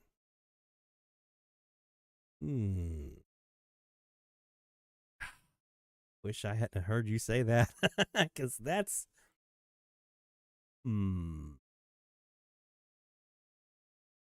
Stephanie says she's going to catch up on her shout-outs after the trip. No worries, my friend. No worries. Jeff says he did 200 foot because he had the room. Makes sense. Makes sense. Let's do some more DX. Let's go back to our big boy here. The 150 degree, 25 by 72 foot KAZ. This is the beast. This is the one Latin American antenna to rule them all, at least from the DX Central perspective. From our perspective, this is the one that gets all the good stuff. And a 100-foot bog, if that could get me into Puerto Rico and Dominican Republic, and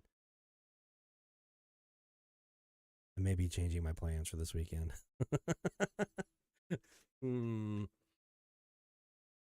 Might have to change my, or maybe not actually, because I won't have all the components in, because I'd have to get the resistor and some of those other things. But okay. Let's do some live DX here. Let's get out of the daydreaming that we're doing here about bogs and what that could do at 125 degrees, and let's actually do some DX here at 150 degrees and see what's up.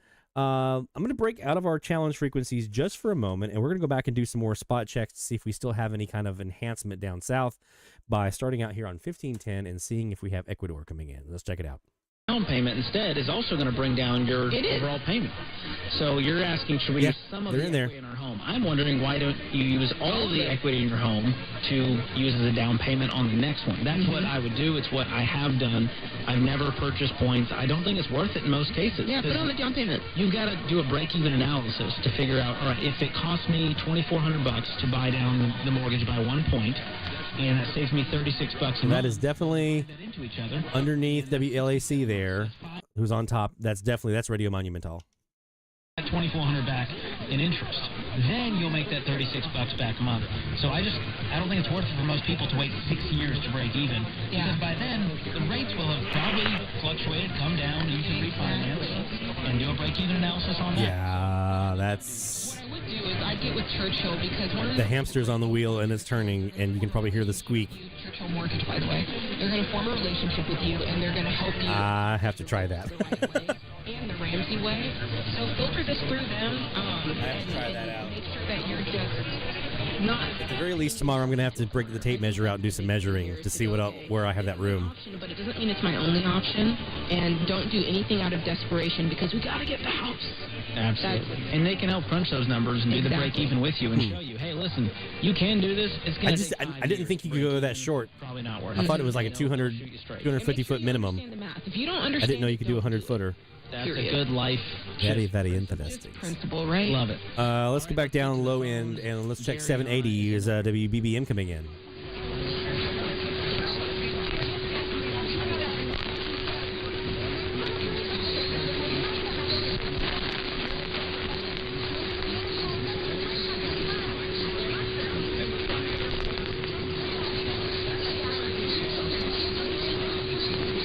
I don't know who that head is, if I'm going to be honest. It's on the north side. 780.395.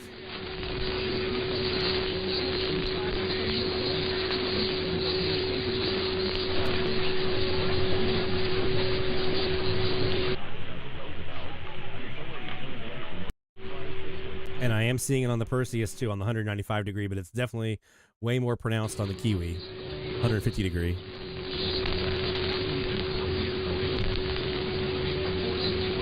Let's zoom in here a little bit. That's a pretty righteous trace there. 780.37-ish. La Voz de Dios in Cali, Colombia would be my guess. So let's do something about this. Let's do 780.34. We're going to go upper sideband with it.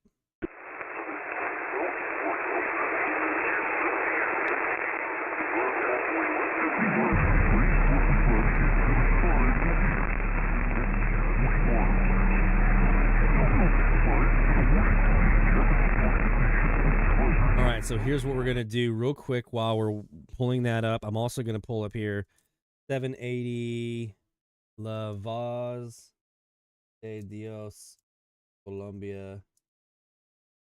I'm going to pull up their live stream.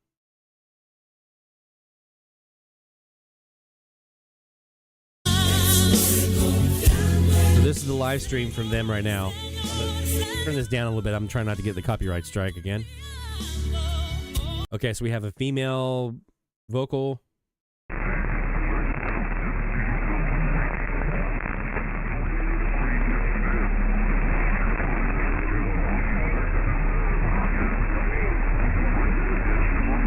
I'm also going to run simultaneous here.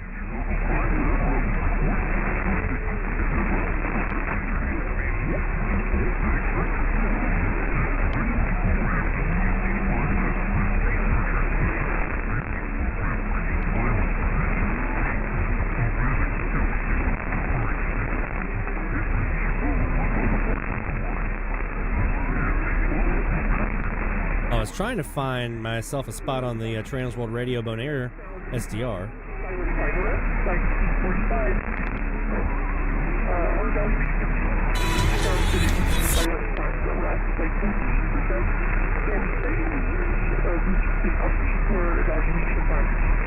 That's probably WBBM on top there, ish.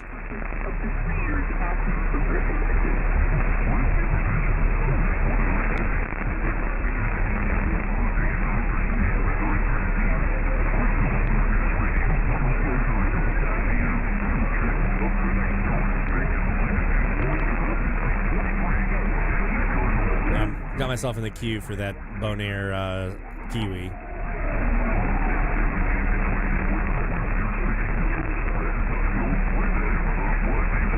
Go back to the live stream though and see what we got here.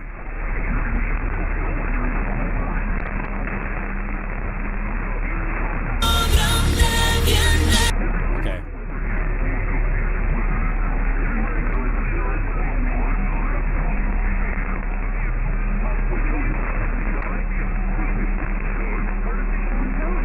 Do you hear anything that might match up?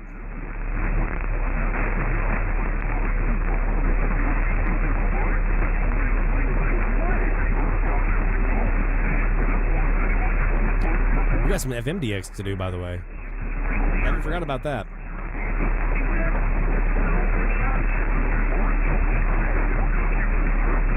As a matter of fact, let's go ahead and do that real quick. Because what I have tabbed up is not going to take too long. I do want to take a look at Bill's Tropo forecast here for the next several days and see if anything shows up here. Usual Great Lakes stuff, maybe something mid-Atlantic-ish off the East Coast. Not much. Well, there we go. There's something for me here on Sunday. All right, I can work with that. Maybe a little weather Tropo opening might be available for me here into Texas. That'd be nice. I haven't really done much of that yet. Ooh, look at Monday. Now we're talking. Where has this been? Now, oh, look at this. Look at Monday, the 7 a.m. Monday. Look at this. Some pinks. and then it's gone. So Monday morning, Sunday, so it looks like from Sunday morning through Monday morning, we might have a little bit of something here. Like everything's clearing out after that. I know there's a cold front coming. So that doesn't surprise me. Look at this nice little bit of, what's that, fair here in the Middle Tennessee area. That might be a little something here. It might not be super strong, but it might be something. That is far out, though. That was what day was that? Thursday? So almost a week. So that, we'll see if that continues to hold. Look at that cold front come through here. And just wipe everything out. That backside of that cold front is just wiping out any tropo. But yeah, maybe Monday morning. This is around 0100 UTC or Central Time. That's 0600 UTC. This is 7 a.m. local time on Monday morning. So we might have something popping up Sunday night. This is a Sunday morning, 7 a.m. Sunday morning. So tomorrow night around 1 a.m. in the morning, Saturday night, Sunday morning, start looking. And then it really starts ramping up Sunday night into Monday morning down here on the Gulf Coast. So down here on the Gulf Coast, folks, some Florida stuff here, it looks like. Texas, might be some opportunities for some tropo down this way. A lot of y'all, looks like, unfortunately, well, there might be a little bit here on the East Coast here. Right here in the Mid-Atlantic area on Sunday morning. That might be good. Looks like that Great Lakes stuff that Chris Cadlick's been getting is clearing out.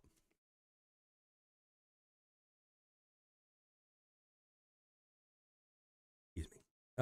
Yeah, okay. Let's do our real quick FMDX, and then we'll go from there back into some AM top of the hour stuff here. What I've done is I've gone ahead and I've pulled back up our, if I can get it to go. Boom, there we go. Our Elad FDMS3 recording that we did a couple weeks ago. Keep in mind, the Taurids start this week. The Orionids are already underway, and they're going to peak here on the 20th. The Taurids are about to start up, and they peak next month. And I also saw the Draconids are also kind of gearing up a smaller meteor shower. The Taurids are the big one with the big boloids and the big fireballs and things like that. But the Orionids are also going right now. So there might be some pretty good meteor scatter, I would say, starting this week through Thanksgiving. I would keep yourself maybe some recordings going around sunrise, an hour or two either side of sunrise, maybe. At least 30 minutes either side of sunrise if you're kind of cramped on space. I would be doing that probably every morning between now and Thanksgiving-ish, just in case. Point your antennas northeast-ish, I think. Depends on where they're coming from. If you can tilt it at a 45-degree angle, even better. And who knows what you might catch. Now, I haven't listened to any of this yet, so I don't know if we caught anything, but I did do a review of the file looking for possible spots that save us time. 923.30 was the spot that I wanted to explore. Like I said, I haven't listened to this yet, but I do know there are some spots. 923.30 right there. I wanted to take a look at this spot right here and see if this is anything. So let's go ahead and unmute our SDR. Go ahead and start.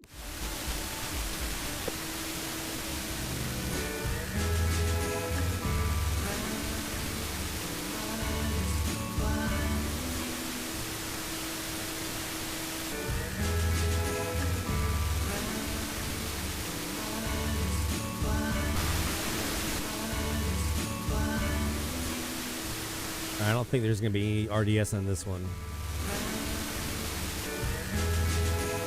Let's go over here and look at this one on this frequency.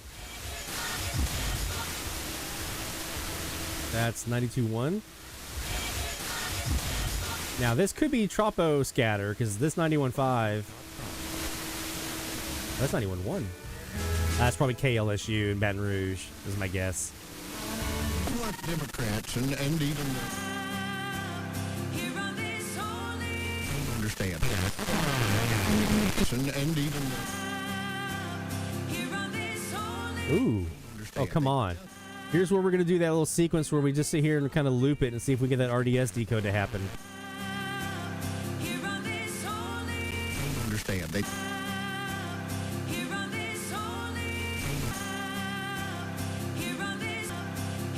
Sorry if this is going to be a little annoying hearing that repeating over and over and over. But that's one of the techniques that you can actually use to try to keep the RDS decoder in that strongest part of the signal and see if it pulls anything out of it. Doesn't look like it. I don't understand.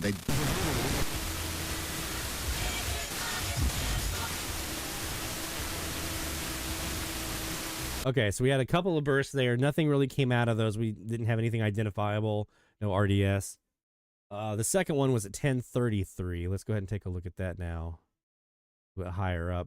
1033.40. Oops. 1033. 20, 30. So it would be right about there. It is. You can see this little burst. Now, this might be troposcatter, but there was enough of it here that I was like, you know what? Let's just take a look at that and see if anything comes out of that. All right, so let's go ahead and start. The Lord is high above all nations, and his glory above the heavens. That's definitely something I don't usually hear. Who dwelleth on high? Right, Barry? You're like, I know it's there. And his glory above the heavens. Especially even if you come up here and you like look around here and you see it up here on the BFM spectrum, you see a little spiky right there, but it just never decodes. There should be required signal level for injection for RDS. They should just be required to crank it. Above the heavens. And they should be required to do RDS. That's just the DXer in me talking though. High. And his glory above the heaven, above. See if I can loop it in here somewhere. High above all nations, and his glory above the heavens, And let's look at this little spurt over here. If you're looking for a firearm, I just love and recommend highly Henry repeating. That's a talk station. Just love and recommend highly. Just love and recommend highly. Just love and recommend high. Just love and recommend highly Henry repeating. Special awards for more details all throughout. Quality employees to fill positions in your company is. For a firearm, I just love and recommend highly Henry repeating. Savings at the Home Depot. Outdoors get more done. About September 26th to October 6th. U.S. releases are online for details. Visit JD. Nah, I don't know, man.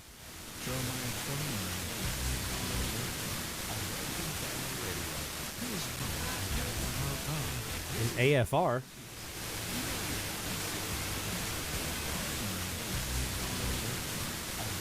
AFR though, around here is like finding a rock or a pebble on the side of the road. It's just everywhere.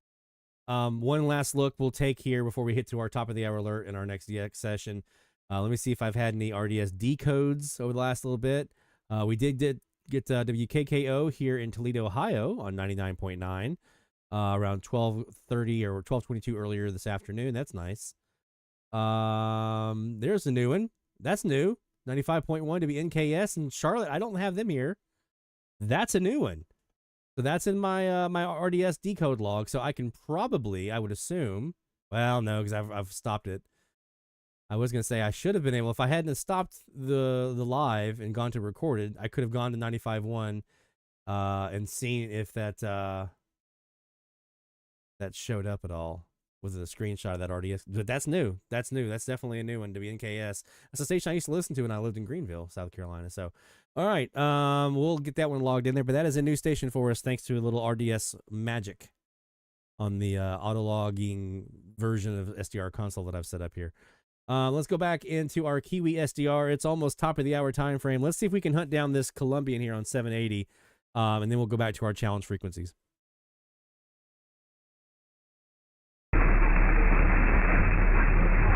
Jeff says, attention Midwest medium wave DXers, KCKN 1020 kilohertz. Vegas is booming in central Indiana over KDKA. Let's go take a look at that real quick, because that is one that we typically do here in Mandeville. I may, though, have to take it to the West Wire. The West SuperLoop 1020. And let's go ahead and see what we have here on the West Wire. Oh, we don't have factory. Not moving at all, is it? Not doing anything.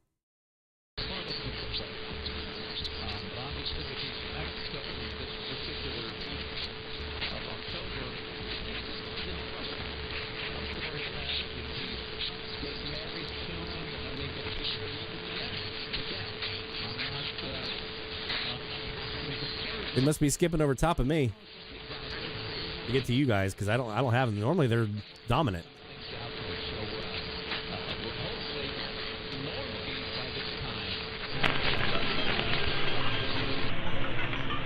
We'll check the other south wire here. Now that sounds more like them. Is that what you're hearing, Jeff?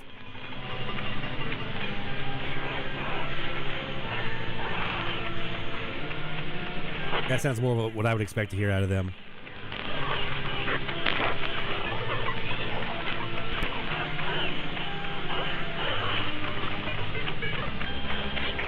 Take care, Stephanie. Have fun in NOLA, baby.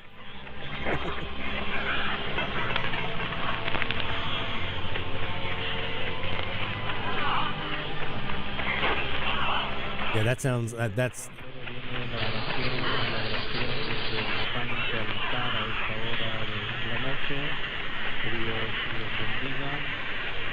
Yeah.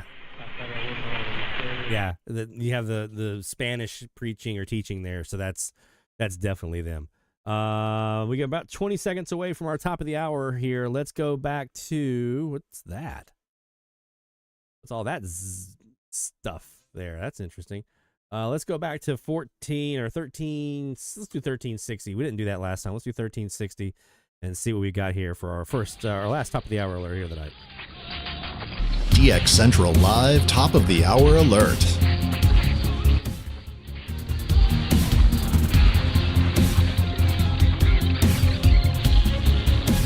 Move us on the Kiwi here.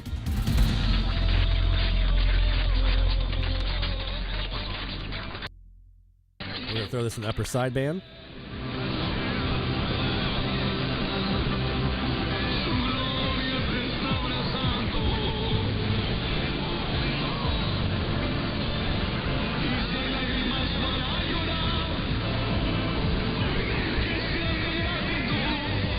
I'll have to come back to that 780 here in a little bit. See if I can pull that out. I'm guessing this is probably either Radio Maria KNIR or KMNY in Perth/Dallas, Texas. We heard earlier last hour. Mexico Mike J says XEZON is probably not on the air right now. Hasn't been for a while. There's Bill. Bill.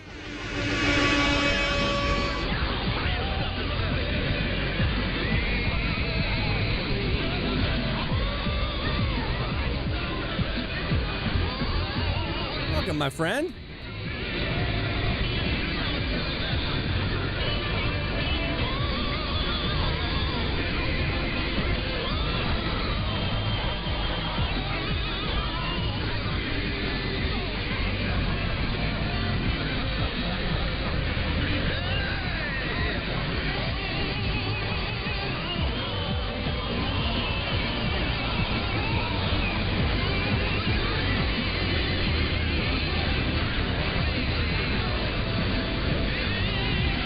That might be somebody different there. Glad to have you back in, man. Glad to have you back, Bill.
heard an ID in there. I'll have to go back and. Which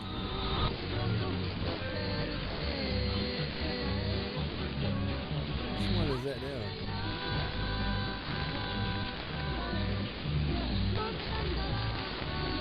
Oh, they let me in on the Bonaire. My spot in the queue came up. All right.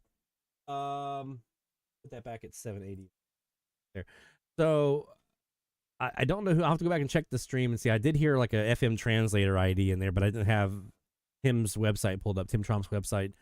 Try to pull that over and see who it might have been. I'm thinking it might have been Jasper, Alabama, but I don't know for sure. I'll double check that though. But I am gonna look over here now on the Perseus. Yeah, that's Jasper. Okay, thank you, Barry. That's what I thought that might have been. I see their translator is W277DM 103.3. So I'm thinking that's what I heard. Okay. Let's go back and see what we caught here on the Perseus though at the top of the hour as well. Let's do 1360. Maybe it's on there.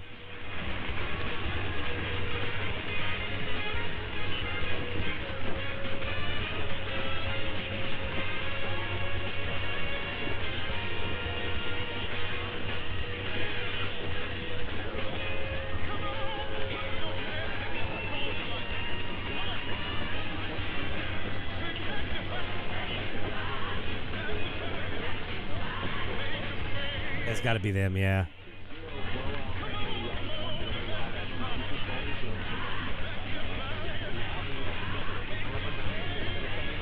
Who was that?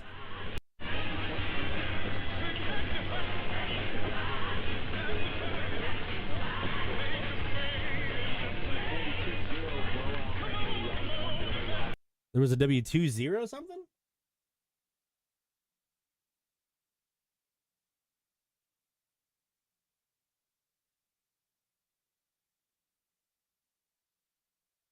W230.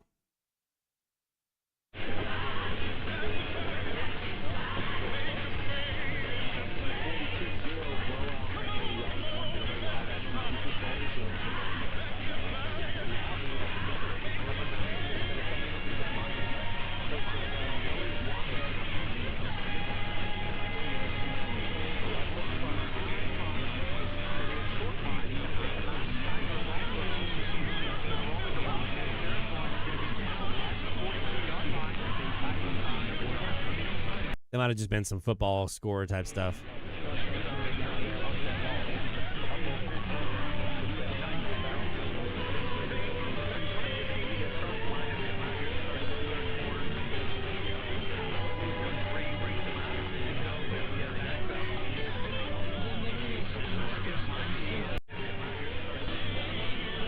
Yeah, I'm not sure. I didn't get any but that one there. Let's take it to 1370 here, top of the hour.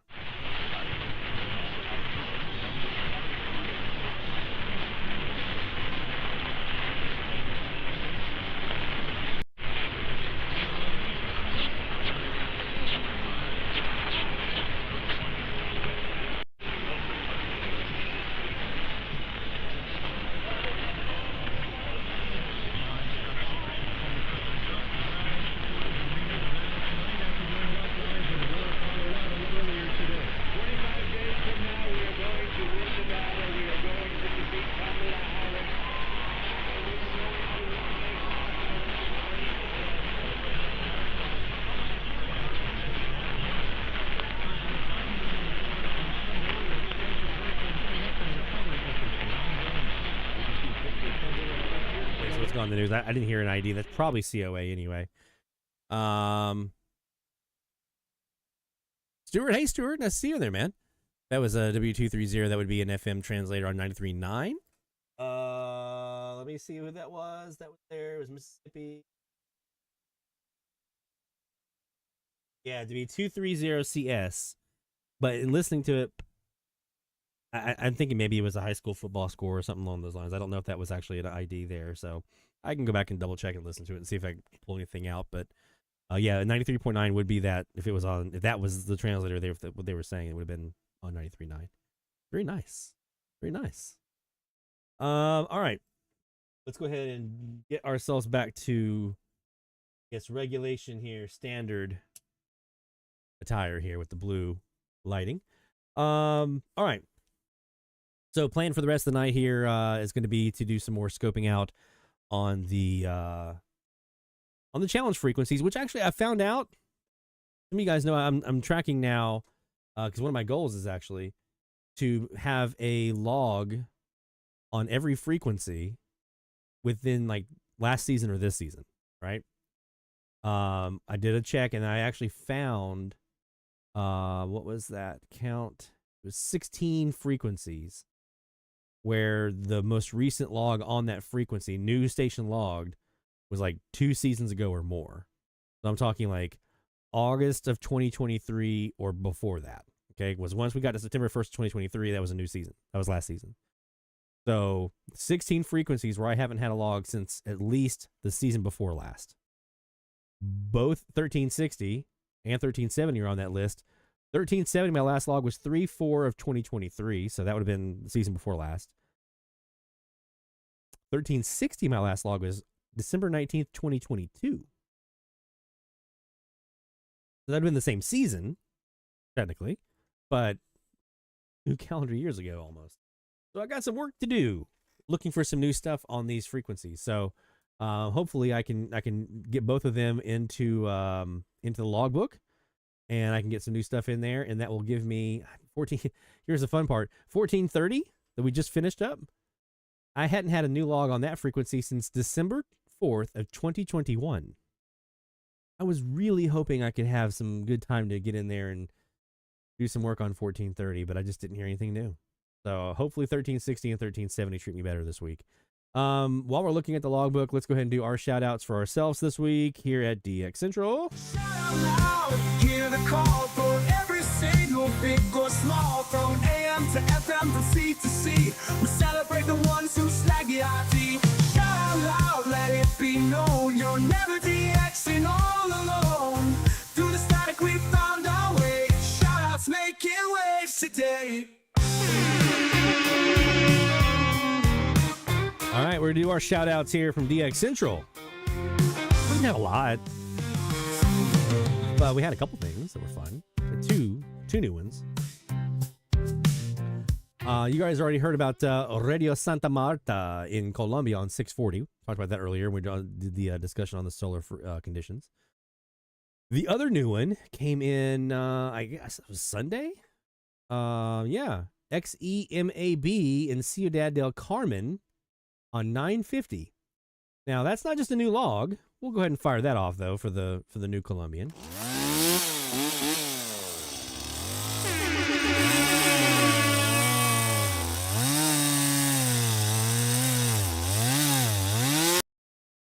And the new Latin American.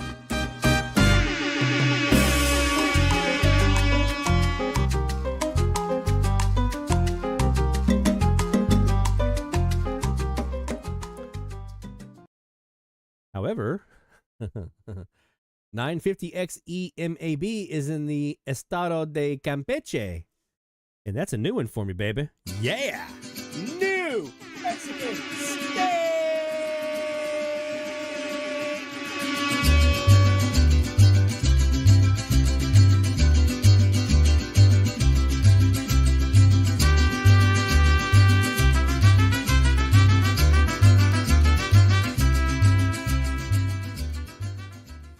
And why is that important? Well, we're at 24 now. We have 7 left. No counting. 1, 2, 3, 4, 5, 6, 7, 8. 8. I thought it was 8. Okay, 8 left. We have 8 states left. Now, some of those don't even have AM stations, if I remember right. Or has like 1. So some of those might be a little tough to fill in the dots here on. But 8 states left. We'll have all the states in Mexico. We're at 24 out of 32. And Campeche was a new one for us. And one I should have had a long time ago. I don't know why that took so long. Because it's right there in the bend, right next to Yucatan and Quintana Roo. It'd be much easier for me to hear that one than most others. But there we go. That's the new logs here for us this week at DX Central. So other than what we just caught on that RDS decode stuff out of Charlotte 95.1. So that's pretty cool. Those are the new ones. Colombia, Mexico for New Mexican State, and the new Charlotte FM RDS Meteor Scatter hit. So, all right, that's going to do it for us for tonight's edition of DX Central Live. We talked about solar conditions. Double check tonight, tomorrow night. Just double check. See what you never know. See what you might get. There might be some Latin enhancement. Maybe not. We talked about the TEF 6686. We want to make sure that you go to that Discord link and follow the directions for upgrading the firmware if you already have one of the TEF 6686 models. If you don't, I think it's a pretty smart idea to get one, actually. And then do the same thing. Follow the directions on upgrading the firmware. Reach out to Les, get your Rabbit Ears account set up, and you are home free for auto-logging sans computer, sans SDR. Free your SDR up to do the fun stuff, the live DX, the recording, stuff like that. We talked a bit about transformer winding and how it's actually well within your grasp to do these things. Because if I can do it, I promise you can do it. I am by no means a like super builder kind of guy, but this one is something that I can do. We talked about meteor scatter. We talked about the tropo forecast and maybe something Sunday, Monday down here on the Gulf Coast, and also as that front comes through, maybe over on the East Coast as well in the Mid-Atlantic area. So you guys take a look for that as well. And that should do it for tonight on this edition of DX Central. I want to thank our sponsors, the National Radio Club. NationalRadioClub.org is your website for more information about membership. The IRCA, International Radio Club of America, IRCAOnline.org is your website for more information about membership in that club as well. It's a lifetime membership. The Spectrum Monitor Magazine, our newest sponsor, TSM, joining the ranks here, thespectrummonitor.com. That is thespectrummonitor.com, 2 M's in there. And if you want to know more about not just the AM and FM DX, but shortwave, ham radio scanners, satellites, VHF, UHF, microwave, all of it. It's all in there. Thespectrummonitor.com. And, of course, Teak Publishing, teakpublishing.com. We'll be doing something here pretty soon, special to make some of those books that are there, the previous editions of the Global Radio Guide and some of those other ones that Dad had, like the Milcom compilations and things like that. We're gonna cook up something here soon to make those available in a nice bundle. So be on the lookout for that. But teakpublishing.com is where you want to go for more information about the titles that are available today. Take care, my friends. We'll be back here next Friday, 2345 UTC. Enjoy 1350 to 1370. Hopefully you guys hear a ton of stuff on those frequencies. Looking forward to seeing what we hear next week on DX Central Live, Season 5, Episode 5, next week. We'll see you.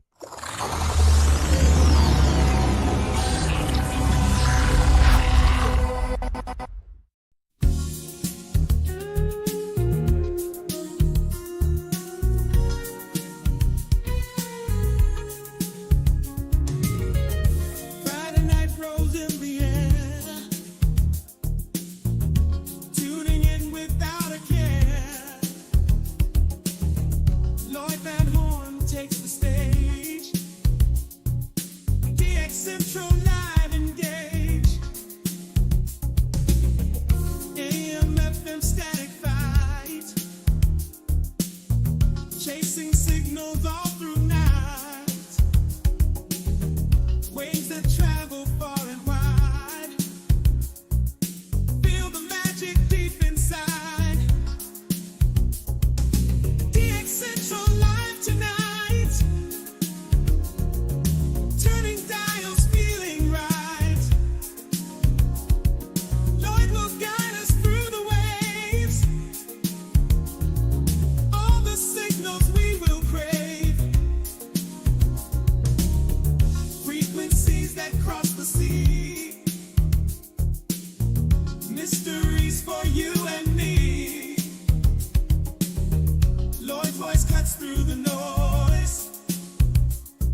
This is DX Central Live.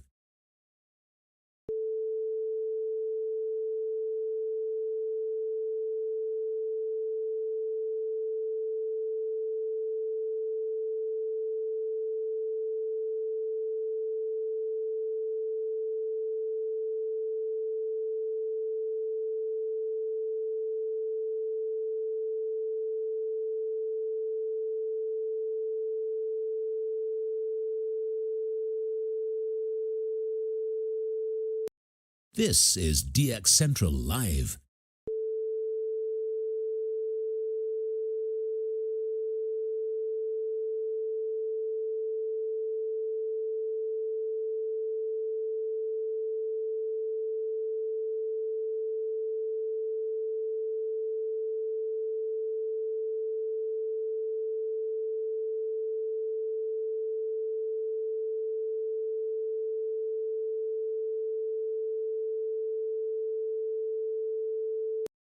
This is DX Central Live.